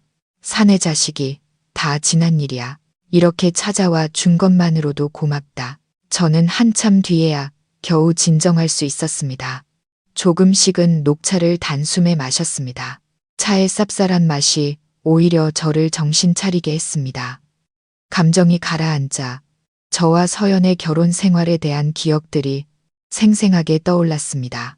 하지만 이번에는 오만한 남편의 시선이 아닌 방금 깨달음을 얻은 죄인의 시선으로 그 기억들을 마주했습니다. 저는 서연이가 새로 그린 웹툰 콘티를 자랑하던 순간들을 기억해냈습니다. 맑고 감성적인 그림체였습니다. 저는 그걸 밀어내며 말했습니다. 쓸데없는 짓 하지 마. 그렇게 시간이 많으면 회계나 재무 같은 걸 배워. 나중에 내 일 도와. 그런 걸로는 돈 못 벌어. 가슴이 찢어지는 듯 했습니다. 저는 그녀의 꿈을 짓밟았습니다. 제가 유일한 척도라고 생각했던 돈으로 그녀의 영혼을 모욕했습니다. 결혼 기념일마다 정성껏 저녁을 준비했던 서연을 기억했습니다. 저는 어땠습니까? 자정이 다 되어 술 냄새를 풍기며 들어와 짜증을 냈습니다. 내가 바쁘다고 했잖아. 뭐 하러 피곤하게 이런 걸 준비해. 저는 잊고 있었습니다. 그녀가 원한 것은 비싼 저녁 식사가 아니었습니다. 저의 존재를 원했던 것입니다. 그리고 그 그림. 언젠가 그녀가 유아한 점을 그린 적이 있었습니다. 주름 가득한 늙은 두 손이 서로를 꼭 잡고 있는 그림이었습니다. 그녀는 저와 늙어서 저렇게 살고 싶다고 말했습니다. 저는 비웃었습니다. 쓸데없는 소리. 늙어서 누가 손을 잡고 다녀. 건강관리나 잘해. 저는 무심했습니다. 저는 감정이 메마른 기술자, 프로젝트와 이익밖에 모르는 팀장의 강철 같은 논리로 낭만을, 우리 사이의 마지막 연결고리를 죽여버렸습니다. 저는 제가 가장이라고, 모든 짐을 짊어진 사람이라고 생각했습니다. 알고 보니 저는 스스로 부수고 있는 집안에 서 있는 속 빈 강정에 불과했습니다. 섬세한 예술가의 영혼을 가진 서연은 어떻게든 관계를 회복하려 애썼습니다. 그녀는 그림으로, 저녁 식사로, 속삭임으로 저를 붙잡으려 했습니다. 그리고 저는 그 모든 것을 내팽개쳤습니다. 이제 그녀가 제가 만든 잿더미 위에서 강하게 일어서서 새로운 삶을 만들고 아이까지 입양했다는 사실을 알고 나니 저는 문득 제가 자격이 없다는 생각이 들었습니다. 그녀가 제게 주었던 사랑을 받을 자격이, 그녀의 부모님이 보여주신 너그러움을 받을 자격이 없었습니다. 아버님, 저는 고개를 들었습니다. 목소리가 잠겨 있었습니다. 제가 정말 잘못했습니다. 너무나 많이 잘못했습니다. 아버님은 그저 고개를 끄덕이실 뿐 아무 말씀도 하지 않으셨습니다. 아버님의 침묵은 그 어떤 꾸짖음보다 무거웠습니다. 거실의 공기가 무겁게 가라앉았을 때 복도에서 작은 발소리가 아장아장 들려왔습니다. 저희 모두는 깜짝 놀라 돌아보았습니다. 보람이었습니다. 아이는 어느새 잠에서 깼는지 분홍색 토끼 잠옷을 입고 낡은 곰인형을 꼭 껴안은 채 복도 입구에 서 있었습니다. 아이는 울지 않았습니다. 그저 그곳에 서서 크고 까만 눈으로 저를 빤히 쳐다보았습니다. 호기심이 가득한 눈빛이었습니다. 서연이 당황하며 바로 뒤따라 나왔습니다. 보람아, 왜 또 나왔어? 엄마가 자라고 했잖아. 서연은 몹시 당황한 표정이었습니다. 아이가 저를 방해할까봐 걱정하는 듯 했습니다. 그녀는 서둘러 아이를 안아 올렸습니다. 하지만 보람이가 갑자기 몸부림쳤습니다. 아니야, 보람이 앉아. 아이는 엄마 손에서 빠져나와 거실로 달려 들어왔습니다. 서연의 얼굴이 하얗게 질리며 아이를 뒤쫓았습니다. 보람아, 착하지. 엄마한테 와. 손님 계시잖아. 하지만 아이는 듣지 않았습니다. 아이는 달려와 제 바로 앞에 멈춰섰습니다. 우리 모두는 숨을 죽였습니다. 저는 의자에 굳은 채 앉아 있었습니다. 몇 분 전까지만 해도 그 존재를 의심했던 아이가 지금 제 눈앞에 서 있었습니다. 보람이는 고개를 갸웃하며 저를 보았습니다. 두려움도 편견도 없는 맑은 시선이었습니다. 그리고 아이는 누구도 예상치 못한 행동을 했습니다. 아이는 어머님이 깎아두신 사과 접시를 손가락으로 가리켰습니다. 그리고 저를 보았습니다. 삼촌, 아이의 목소리는 맑았습니다. 먹어. 서연이 다급하게 달려와 아이를 말리려 했습니다. 보람아, 삼촌 방해하면 안 돼. 하지만 보람이가 더 빨랐습니다. 아이는 까치발을 들어 접시에서 사과 한 조각을 집었습니다. 그리고는 돌아서서 제게 사과를 내밀었습니다. 삼촌, 먹어. 온 집안이 숨을 죽였습니다. 제 심장이 미친 듯이 뛰는 소리가 들렸습니다. 저는 제게 내밀어진 작고 하얀 손을 보았습니다. 서연을 보았습니다. 그녀는 입을 가린 채 믿을 수 없다는 듯 커진 눈으로 굳어 있었습니다. 아버님과 어머님을 보았습니다. 두 분은 따뜻하고 안도하는 미소를 짓고 계셨습니다. 한 아이가 우리의 과거에 대해 아무것도 모르는, 제가 누구인지, 무슨 잘못을 저질렀는지 모르는 한 아이가 그저 손님을 보고 자신이 먹던 사과를 나눠주고 싶었을 뿐입니다. 그 순수함이 이 방 안의 모든 얼음벽과 어색함, 죄책감을 산산조각 냈습니다. 제 손이 떨렸습니다. 수십억 원짜리 계약서에 사인하던 손이 지금 3살 배기 아이가 건네는 사과 한 조각 앞에서 떨고 있었습니다.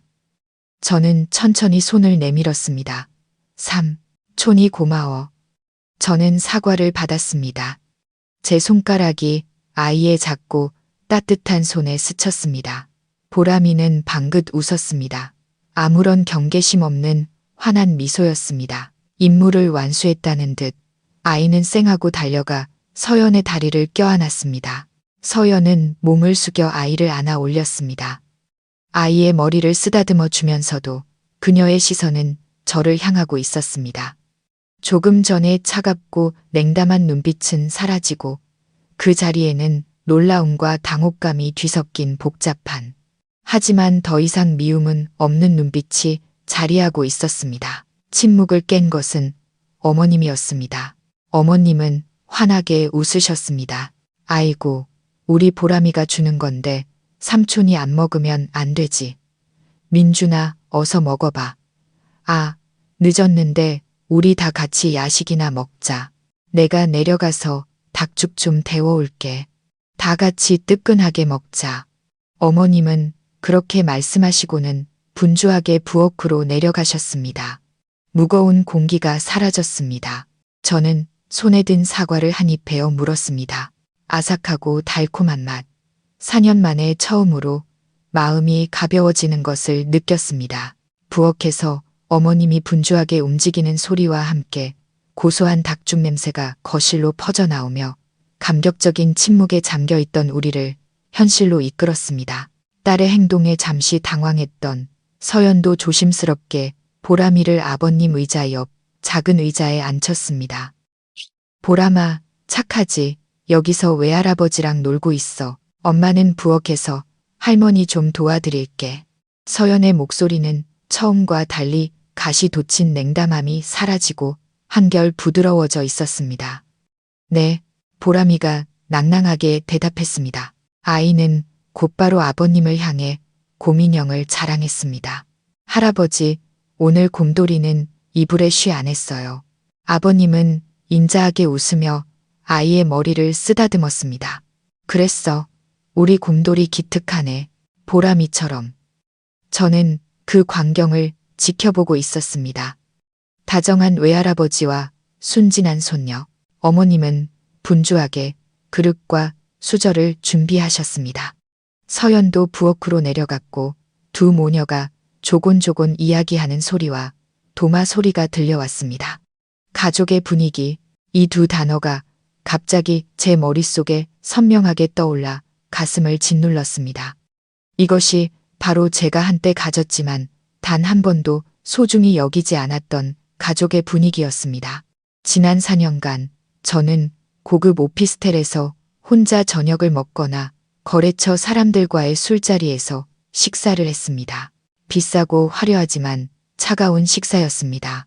저는 얼마나 많은 따뜻한 저녁 식사를 놓쳤을까요? 얼마나 많은 평범하고 소중한 순간들을 놓쳤을까요? 어머님이 죽을 차려오셨습니다. 작은 상 위에 단정하게 4개의 그릇과 닭고기 무침, 향긋한 채소 무침이 놓였습니다. 모든 것이 소박했지만 정갈했습니다. 자, 다들 식기 전에 먹자. 어머님이 즐겁게 말씀하셨습니다. 민준아, 많이 먹어. 이 죽, 내가 닭 육수로 푹 끓여서 아주 진국이야. 이따 운전하고 가려면 피곤할 텐데. 서연아, 보람이 먹게 작은 그릇에 덜어서 좀 식혀주렴. 아버님이 말씀하셨습니다. 우리는 둘러 앉았습니다. 아버님, 어머님, 서연, 보람이, 그리고 전사위. 저는 어색했지만 누구도 저를 밀어내지 않았습니다. 보람이는 제가 마음에 들었나 봅니다. 아마 제가 유일한 낯선 사람이어서 그랬을 겁니다. 아이는 저를 빤히 쳐다보다가 킥킥 웃곤 했습니다. 서연은 작은 그릇에 죽을 덜어 조심스럽게 식혔습니다. 그녀는 인내심 있게 그리고 다정하게 아이에게 죽을 먹여주었습니다. 그 모습, 엄마가 된 서연의 모습은 제가 한 번도 상상해 본 적 없는 모습이었습니다. 그녀는 그 일을 아주 능숙하게 해냈고 그 눈빛에는 순수하고 조건 없는 사랑이 가득했습니다. 저는 문득 지금의 서연이 4년 전의 서연보다 더 아름답다고 생각했습니다. 젊고 걱정 없던 시절의 아름다움이 아니었습니다. 폭풍우를 겪고 삶의 의미를 찾고 사랑하고 용서하는 법을 알게 된 여인의 아름다움이었습니다. 저는 고개를 숙이고 죽을 한 숟가락 떴습니다. 진한 국물의 감칠맛, 쌀과 채소의 향긋함, 너무 맛있어서 눈시울이 뜨거워졌습니다. 4년 만에 처음으로 먹어보는 진짜 가족과의 식사였습니다.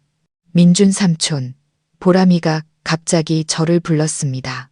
입가에는 아직 죽이 묻어 있었습니다. 저는 깜짝 놀라 고개를 들었습니다. 응, 삼촌 여기 있어. 삼촌, 코끼리 그릴 줄 알아요? 저는 실소했습니다. 아니, 삼촌은 코끼리는 못 그리고 집은 그릴 줄 아는데, 그래요? 아이는 조금 실망한 눈치였습니다.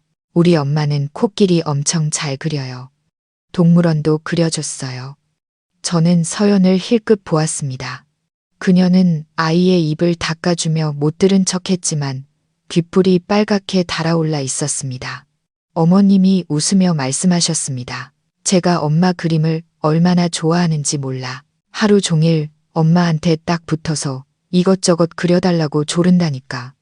야식은 이상하리만치 따뜻한 분위기 속에서 계속되었습니다. 보람이를 둘러싼 소소한 이야기들, 제 일에 대한 아버님의 사무적인 질문들. 하지만 그 안에는 어떤 비난도 없었습니다. 저도 부산 프로젝트에 대해 간단히 이야기했지만 예전처럼 성과를 자랑하는 오만한 말투는 아니었습니다. 마치 멀리서 일하다 돌아온 아들이 부모님께 일을 보고하는 것 같았습니다. 그날 밤 저는 4년 만에 처음으로 가정의 온기를 느꼈고 제가 얼마나 오랫동안 그것을 놓치고 살았는지 깨달았습니다. 식사가 끝나자 보람이가 눈을 비비며 하품을 하기 시작했습니다. 아이는 서연의 품에 머리를 기댔습니다. 어머님이 시계를 보셨습니다. 어머나, 벌써 12시네. 보람이 졸린가 보다. 어서 아이 데리고 들어가거라. 서연이 고개를 끄덕이며 아이를 안고 일어섰습니다. 네, 보람이 재우고 올게요. 서연이 아이를 안고 복도로 들어갔을 때 아버님도 일어나셨습니다. 아버님은 제 어깨를 두드리며 말씀하셨습니다. 늦었다. 너도 피곤할 텐데 오늘 밤은 여기서 자고 가거라. 저는 깜짝 놀랐습니다. 아, 아닙니다. 괜찮습니다. 두 분께 너무 폐를 끼쳤습니다. 저는 서울로 바로 가봐야 합니다. 내일 아침에 일찍 일이 있어서요. 저는 거짓말을 했습니다. 급한 일은 없었지만 머물 수는 없었습니다. 제게는 그럴 자격이 없었습니다. 아버님은 제 속을 꿰뚫어 보시는 듯한 눈으로 저를 보셨습니다. 그래, 그럼 조심히 가거라. 밤길 운전은 천천히 하고. 네, 알겠습니다. 감사합니다. 아버님. 아버님은 고개를 끄덕이고 어머님을 보셨습니다. 여보, 우리도 들어갑시다. 민준이도 출발해야지. 어머님은 무언가 더 말씀하고 싶어 하셨지만 남편의 말에 고개를 끄덕이셨습니다. 그래, 민준아, 조심히 가. 언제 시간 나면 또 놀러 오고. 네, 꼭 다시 오겠습니다. 저는 두 분께 고개를 숙여 인사했습니다. 아버님과 어머님은 침실로 들어가 문을 닫으셨습니다. 거실은 다시 침묵에 잠겼습니다. 저와 괴종식의 소리만 남았습니다. 저는 일어나 가방을 챙겼습니다. 서연에게 쪽지라도 남기고 조용히 떠날 생각이었습니다. 바로 그때 서연이 걸어 나왔습니다. 그녀는 잠옷을 갈아입고 편안한 티셔츠와 바지 차림이었습니다. 단발머리가 단정해 보였습니다. 그녀는 제게서 몇 걸음 떨어진 곳에 섰습니다. 가시는 거예요? 응. 저는 고개를 끄덕였습니다. 이제 가야지. 오늘 죽 정말 고마웠어. 두 분께도 감사하다고 전해줘. 별 말씀을요. 서연이 대답했습니다. 목소리는 여전히 일정한 거리를 유지하고 있었습니다. 우리는 침묵했습니다. 할 말은 너무 많았지만 어디서부터 시작해야 할지 몰랐습니다. 과거가 거대한 벽처럼 우리 사이에 서 있었습니다. 하지만 저는 알았습니다. 오늘 말하지 않으면 다시는 기회가 없을 거라는 것을, 후회가 평생 저를 괴롭힐 거라는 것을. 저는 깊은 숨을 들이마셨습니다. 서연아, 제 목소리는 잠겨 있었습니다. 나, 너랑 몇 분만 얘기 좀 할 수 있을까? 서연은 조금 놀란 듯 했지만 이내 고개를 끄덕였습니다. 앉으세요. 우리는 다시 소파에 앉았습니다. 하지만 이번에는 처음보다 분위기가 더 무거웠습니다. 저는 두 손을 꽉 잡았습니다. 너랑 보람이 얘기 들었어. 아버님께서 다 말씀해 주셨어. 서연은 아무 말 없이 조용히 기다렸습니다. 정말 미안해. 마침내 저는 그 말을 꺼낼 수 있었습니다. 모든 게 다 미안해. 서연아. 저는 그녀의 눈을 똑바로 바라보며 제 진심을 전하려 애썼습니다. 나는 끔찍한 남편이었어. 너무 무심했고 이기적이었지. 일과 돈을 너의 감정보다 더 중요하게 생각했어. 내 그림들을 무시했고 기념일들을 잊었고 내 말에 귀 기울이지 않았어. 한마디 한마디 뱉을 때마다 제 가슴에 칼이 박히는 것 같았습니다. 지난 4년간 제 목소리가 떨렸습니다. 나는 기계처럼 살았어. 성공하면 행복할 줄 알았는데 착각이었지. 나는 외로웠어. 오늘 밤 어머님이 끓여주신 죽을 먹으면서야 내가 가장 소중한 것을 잃었다는 걸 깨달았어. 너에게 용서를 구하거나 뭔가를 되돌리려고 온 게 아니야. 그럴 자격이 없다는 거 알아. 저는 쓰라리게 고개를 저었습니다. 그저 내가 내 잘못을 깨달았다는 걸, 그리고 너를 진심으로 존경한다는 걸 알아줬으면 했어. 서연아, 너는 내가 생각했던 것보다 훨씬 강한 사람이었어. 너는 스스로 일어섰고 너만의 행복을 만들어냈어. 너는 정말 멋진 엄마야. 말을 마치자 천근만근 갔던 짐이 내려가는 기분이었습니다. 저는 고개를 숙이고 그녀의 반응을 볼 엄두를 내지 못했습니다. 숨소리마저 들릴 듯한 침묵이 흘렀습니다. 한참 뒤에야 서연이 입을 열었습니다. 고개 드세요. 저는 천천히 고개를 들었습니다. 서연은 저를 보고 있었습니다. 그 눈빛은 더 이상 차갑지 않았고 승리자의 희열도 없었습니다. 평온한 눈빛이었습니다. 그녀는 아주 희미하게 미소 지었습니다. 다 지난 일이에요. 민준 씨. 그녀의 목소리는 부드러웠습니다. 한때는 당신을 미워했고 많이 원망했어요. 하지만 지금은 아니에요. 보람이를 키우면서 용서하는 법을 배웠어요. 미움을 계속 품고 있으면 가장 힘든 건 나 자신이라는 걸 깨달았죠. 당신이 잘못했지만 저에게도 잘못은 있었어요. 저는 너무 침묵했어요. 제가 정말로 원하는 게 뭔지 당신에게 더 강하게 말하지 못했죠. 저는 멍했습니다. 그녀가 그렇게 말할 줄은 상상도 못했습니다. 지난 일은 잊어요. 서연이 말했습니다. 지금의 저는 괜찮아요. 당신도 이제 당신의 행복을 찾으세요. 그녀의 말은 용서인 동시에 끝이었습니다. 그녀는 저를 용서했고 동시에 자기 자신을 해방시켰습니다. 그녀는 진정으로 앞으로 나아가고 있었습니다.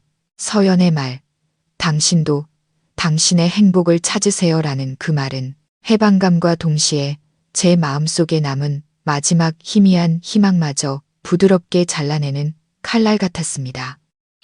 그녀는 우리의 과거에서 완전히 걸어 나온 것이었습니다. 저는 허탈함을 삼키며 고개를 끄덕였습니다. 알았어. 용서해줘서 고마워. 서연이 미소 지었습니다. 이번에는 조금 더 환한 미소였습니다. 천만에요. 우리 친구로 지낼 수는 있겠죠. 부모님은 여전히 당신을 가족처럼 생각하시니까요. 친구. 저는 그 두 단어를 곱씹었습니다. 기가 막혔지만 아마 지금 제가 바랄 수 있는 최선일 겁니다. 다시 침묵이 흘렀지만 이번에는 한결 편안했습니다. 긴장감도 적대감도 사라지고 오랜만에 만난 옛 친구 사이에 어색함만이 남았습니다. 아, 서연이 무언가 생각난 듯 갑자기 말했습니다. 잠깐만 기다려요. 그녀는 일어나 자신의 작은 작업실로 향했습니다. 예전에는 그저 잡동사니를 넣어두던 방이었습니다. 저는 호기심 어린 눈으로 그녀를 따라갔습니다. 잠시 후 서연이 돌아왔습니다. 그녀의 손에는 책 한 권이 들려 있었습니다. 두꺼운 책이 아니었습니다. 아주 예쁘게 인쇄된 양장본 그림책이었습니다. 표지에는 어른의 손이 아이의 손을 잡고 있는 그림이 그려져 있었습니다. 주변에는 다양한 형태의 가족을 상징하는 그림들이 있었습니다. 노부부, 싱글맘, 두 남자. 그리고 책의 제목은 뚜렷하게 인쇄되어 있었습니다. 가족의 모양. 서연은 다가와 제게 책을 건넸습니다. 저 지난달에 출간했어요.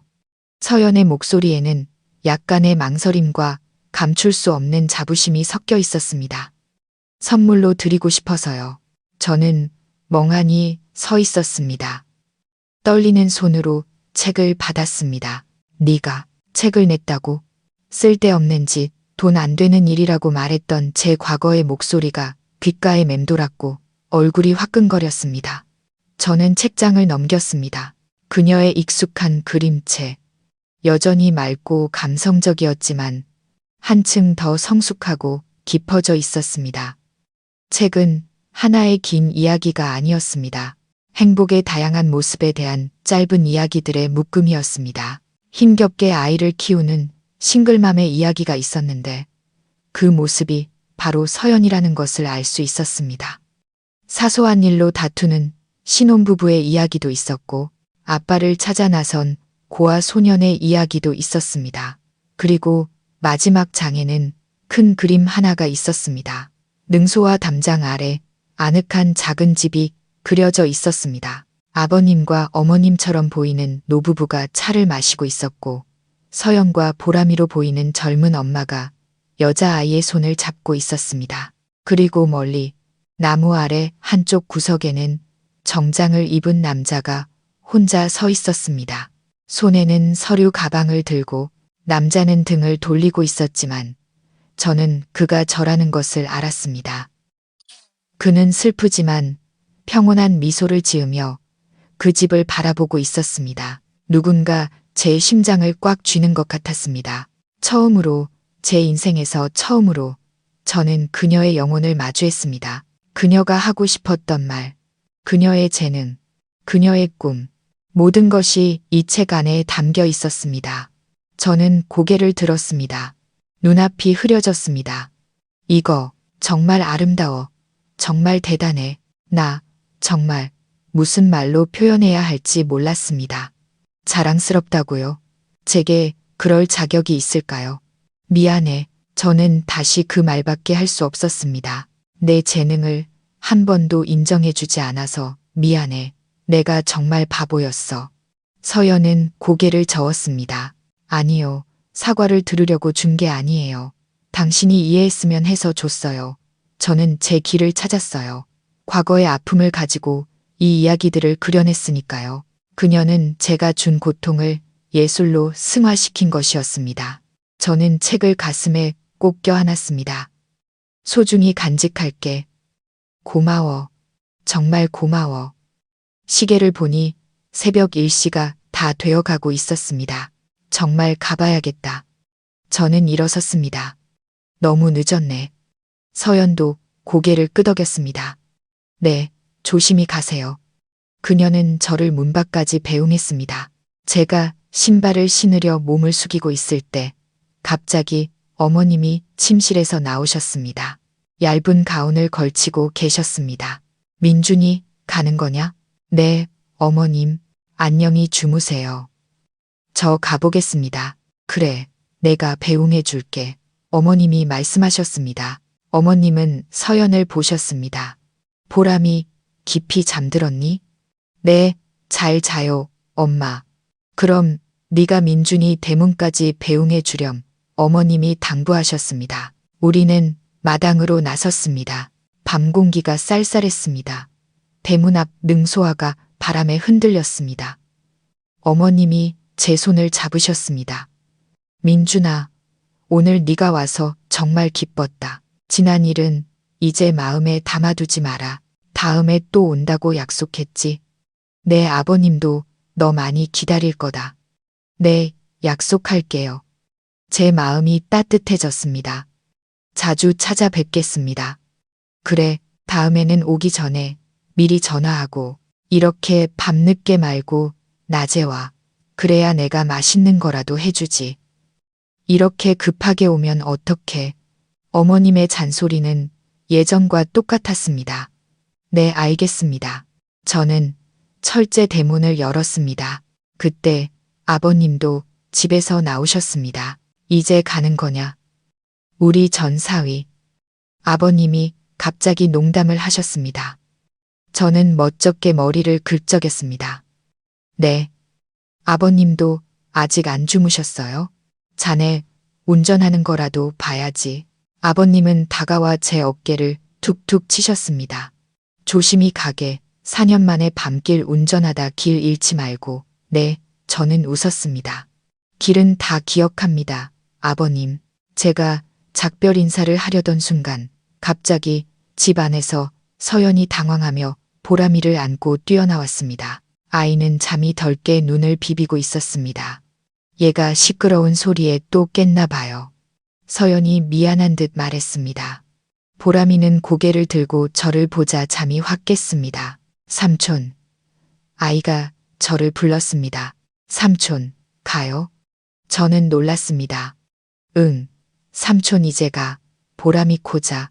보람이가 갑자기 손을 들었습니다. 삼촌, 잘 가요. 다음에 또 와서 보람이 집 그려줘야 돼요. 아이는 제가 집을 그릴 줄 안다고 했던 말을 기억하고 있었습니다. 저는 멍하니 서 있었습니다.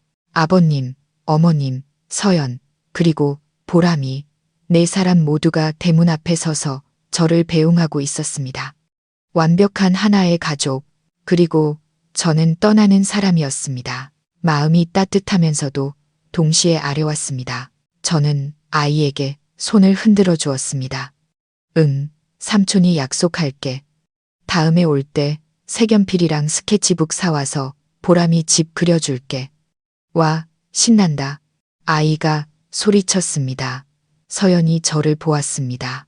그녀의 눈빛에는 더 이상 거부감이 없었습니다. 그녀는 작별 인사처럼 가볍게 고개를 끄덕였습니다. 저는 등을 돌려 붉은 벽돌 골목길을 걸었습니다. 차마 뒤돌아볼 수 없었습니다. 또 눈물이 날 것 같았습니다. 저는 골목 입구에 세워둔 차로 곧장 걸어가 문을 열고 시동을 걸었습니다. 차는 작은 골목을, 평화로운 도시를, 그리고 제 인생 가장 큰 가르침을 준 사람들을 뒤로 하고 떠났습니다. 차는 텅 빈 고속도로 위를 달렸습니다. 새벽 3시가 다 되어갔고 서울까지는 아직 1시간 이상 남았습니다. 이상하게도 머리는 아주 맑았습니다. 더 이상 피곤하지도 공허하지도 않았습니다. 후회는 여전히 남아있었지만 더 이상 저를 괴롭히고 물어뜯지 않았습니다. 그것은 이제 명료한 깨달음과 받아들임으로 변해 있었습니다. 저는 잘못했고 용서받았습니다. 대문 앞에서 저를 배웅하던 네 사람의 모습이 계속해서 마음속에 떠올랐습니다. 손을 흔들던 보람이의 모습, 걱정하시던 어머님의 모습, 어깨를 두드리던 아버님의 모습, 그리고 평온했던 서연의 눈빛. 그들은 그들만의 새로운 삶, 새로운 가족의 모양을 가지고 있었습니다. 그리고 저는 더 이상 그 일부가 아니었지만 여전히 가족처럼 환영받았습니다. 아버님의 말씀이 우리 집에는 언제나 내 밥그릇이 있다는 그 말씀이 귓가에 맴돌았습니다. 저는 휴게소에 차를 세웠습니다. 시동을 끄고 의자에 등을 기댔습니다. 해야 할 일이 있었습니다. 저는 핸드폰을 꺼냈습니다. 4년 동안 한 번도 이 번호로 연락한 적이 없었습니다. 지웠다고 생각했는데 아니었습니다. 서연이라는 이름으로 연락처에 그대로 저장되어 있었습니다. 저는 새 메시지 창을 열고 떨리는 손가락으로 한 글자 한 글자 입력했습니다. 너무 갑작스럽거나 무심하게 보일까봐 몇 번을 지우고 다시 썼습니다.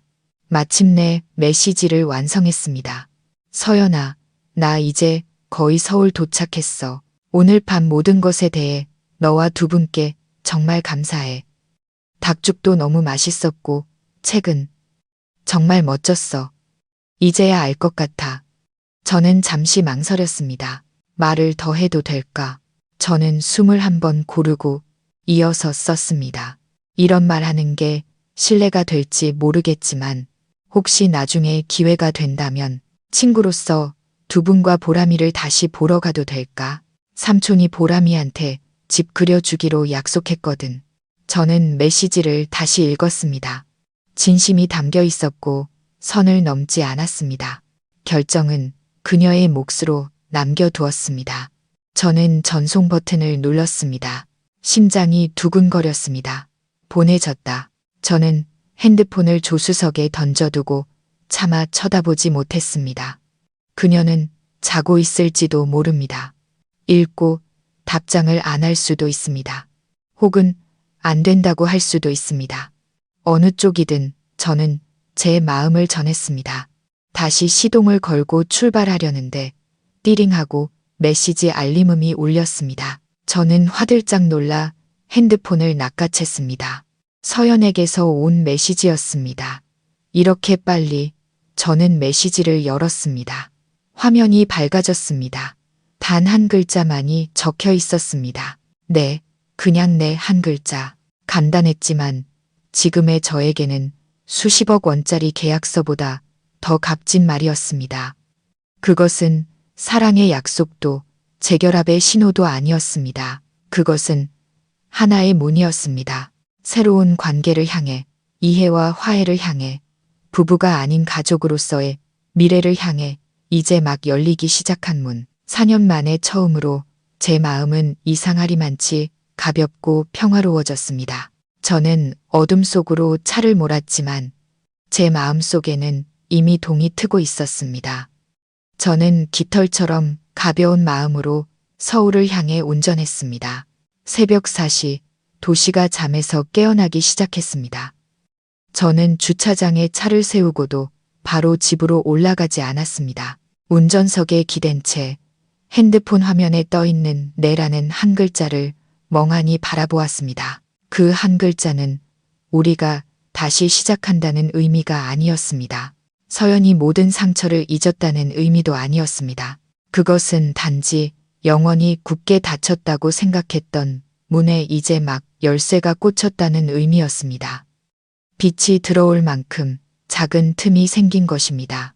저는 고급 오피스텔로 돌아왔습니다. 한때 이곳을 자랑스러워했습니다. 저의 성공의 상징이었으니까요. 하지만 오늘 아침 사람의 온기로 가득했던 아버님 댁의 아늑한 집을 떠나오니 이곳이 유난히 차갑게 느껴졌습니다. 저는 커피를 내렸습니다. 잠을 깨기 위해서가 아니라 무언가 할 일이 필요해서였습니다. 저는 소파에 앉아 서연의 책, 가족의 모양을 테이블 위에 올려놓았습니다. 휴게소에서 이미 다 읽었습니다. 읽으면서 울었습니다. 아버님 댁에서처럼 통곡한 것이 아니라 깊은 이해의 눈물이었습니다. 저는 책장을 넘기며 이혼 초반 그녀의 외로움을 텅 빈 방에 웅크리고 앉은 소녀의 그림을 통해 보았습니다. 엄마가 되고 싶었던 그녀의 갈망을, 공원에서 뛰어노는 아이들을 바라보는 여자의 모습을 통해 보았습니다. 그리고 그녀가 혼자 외딴 산골로 올라가 작고 연약한 생명을 찾아냈을 때 그녀의 강인함을 보았습니다. 서연은 제 이야기를 쓰지 않았습니다. 끔찍한 전남편을 그리지 않았습니다. 그저 그림자 하나를 그렸을 뿐입니다. 마지막 그림에서처럼 등을 돌린 정장 차림의 남자. 그녀는 저를 원망하지 않았습니다. 그저 그녀의 세계 밖으로 저를 밀어내고 스스로 새로운 세계를 건설했을 뿐입니다. 그리고 저는 깨달았습니다. 돈으로 행복을 측정하려 했던 제가 얼마나 어리석었는지를. 수백억짜리 프로젝트를 관리하던 제가 정작 제 자신의 감정 하나, 제 곁에 있던 여자가 무엇을 원하는지 하나 이해하지 못했던 것입니다. 서연의 네라는 대답은 그래서 단순히 방문을 허락한 것만이 아니었습니다. 제가 더 이상 그녀의 행복에 위협이 되지 않는 존재임을, 그저 민준 삼촌, 가족의 친구일 뿐임을 그녀 스스로가 인정한 것이었습니다. 그날 아침 저는 출근했습니다. 동료들이 저를 보고 놀랐습니다. 팀장님, 밤새 출장 다녀오셨는데 쌩쌩하시네요. 부산 프로젝트 계약돼서 얼굴이 활짝 피셨어요. 저는 그저 웃었습니다. 저의 기쁨이 그 프로젝트 때문이 아니라는 것을 그들은 몰랐습니다. 네라는 한 글자, 사과 한 조각, 그리고 밤늦게 먹은 닭죽 한 그릇에서 온 기쁨이라는 것을. 그날 저는 비서에게 전화해 앞으로 2주간 주말에 모든 약속을 취소하라고 했습니다. 집안일이 있다고 말했습니다. 4년 만에 처음으로 집안일이라는 단어를 거리낌 없이 사용했습니다. 저는 핸드폰으로 스케치북과 크레파스, 그리고 말하는 인형을 주문했습니다. 보람이와 약속했으니까요. 2주 후 저는 어느 일요일 아침에 전주로 차를 몰았습니다. 이번에는 낮이었습니다. 전날 아버님께 미리 전화를 드렸습니다. 내일 두 분 뵈러 가겠습니다. 약속대로 보람이 줄 스케치북도 좀 샀습니다. 아버님은 전화기 너머로 호탕하게 웃으셨습니다. 그래, 어서 오너라. 내 어머님한테 갈비찜 해놓으라고 해야겠다. 이번에는 와서 제대로 점심 먹고 가. 밤에 오지 말고. 저는 골목 입구에 차를 세우고 선물이 든 큰 쇼핑백을 들고 들어갔습니다. 같은 골목이었지만 낮에 보니 능소와 담장이 훨씬 더 눈부셨습니다. 저는 초인종을 누르지 않고 녹색 철제 대문을 살며시 밀었습니다. 문은 잠겨 있지 않았습니다. 마당 평상에서 아버님이 신문을 읽고 계셨고 어머님은 채소를 다듬고 계셨습니다. 평화롭기 그지없는 풍경이었습니다. 두 분, 저 왔습니다. 아버님이 고개를 들어 신문을 접으며 웃으셨습니다. 왔구나. 어서 들어오너라. 어머님은 손에 묻은 물을 닦으며 달려 나오셨습니다. 민준이 왔네. 잘 왔다. 어서 들어와. 서연이는 지금 화실에서 애들 그림 가르치고 있어. 저는 집 안으로 들어가 선물을 내려놓았습니다. 보람이는 어디 있어요? 엄마랑 같이 그림 배우고 있지. 아버님이 뒤편에 작은 별채를 가리켰습니다. 예전에는 창고였던 곳이 이제는 햇살이 잘 드는 밝은 화실로 개조되어 있었습니다. 아이들의 제잘거리는 웃음소리가 들려왔습니다. 저는 조심스럽게 문으로 다가갔습니다. 서연은 보람이를 포함한 대여섯 명의 아이들에게 둘러싸여 있었습니다. 그녀는 물감이 묻은 앞치마를 두르고 있었고 단발머리는 단정했습니다. 그녀는 생기가 넘쳐 보였습니다. 자, 오늘은 나무를 그려볼 거예요. 서연이 부드럽게 말했습니다. 나무에는 뿌리가 있어야 해요. 뿌리는 왜 있을까요? 물을 빨아들이려고요. 보람이가 재빨리 대답했습니다. 맞았어요. 서연이 웃으며 아이의 머리를 쓰다듬었습니다. 그리고 서연은 고개를 들었습니다. 저를 보았습니다. 그녀는 순간 멈칫했지만 이내 미소 지었습니다. 사무적이지만 따뜻한 미소였습니다. 민준 씨, 아이들이 일제히 저를 돌아보았습니다. 보람이가 환호성을 질렀습니다. 와, 민준 삼촌이다. 집 그려주는 삼촌. 아이는 쌩하고 달려와 제 다리를 껴안았습니다. 아이의 순수함에 당황스러우면서도 한없이 행복했습니다. 저는 몸을 숙여 아이를 안아 올렸습니다. 안녕, 보람아. 삼촌이 선물 가져왔어. 저는 아이에게 인형을 건넸습니다. 아이는 기뻐서 소리를 지르며 제 목을 껴안고 뺨에 쪽하고 뽀뽀했습니다. 삼촌, 고맙습니다. 서연이 다가왔습니다. 고마워요. 안에 들어가서 앉아 계세요. 수업 곧 끝나요. 괜찮아. 너는 계속해. 나는 아버님이랑 밖에 앉아 있을게. 저는 보람이를 안고 마당으로 나왔습니다. 스케치북과 크레파스를 꺼냈습니다. 자, 민준 삼촌이랑 같이 집 그리자. 보람이가 손뼉을 쳤습니다. 저는 평상에 앉아 종이를 펼쳤습니다. 건조한 설계도면에만 익숙했던 제가 서툰 솜씨로 집을 그렸습니다. 해님도 있고 꽃도 있고 네 사람이 있는 집, 아버님, 어머님, 서연, 그리고 보람이를 그렸습니다. 보람이가 그림을 보고 입을 삐죽였습니다. 한 명 없어요. 민준 삼촌이 없잖아요. 아이는 크레파스를 집어들고 집 옆에 커다란 졸라맨을 하나 더 그렸습니다. 여기 민준 삼촌. 제 가슴이 뭉클해졌습니다. 그날 점심 식사에는 어머님의 약속대로 갈비찜이 올라왔습니다. 우리는 둘러앉았습니다. 더 이상 지난밤의 어색한 공기는 없었습니다. 아버님은 세상 돌아가는 이야기를 하셨고 어머님은 제 밥 위에 반찬을 올려주셨습니다. 서연은 보람이 밥을 챙기느라 바빴습니다.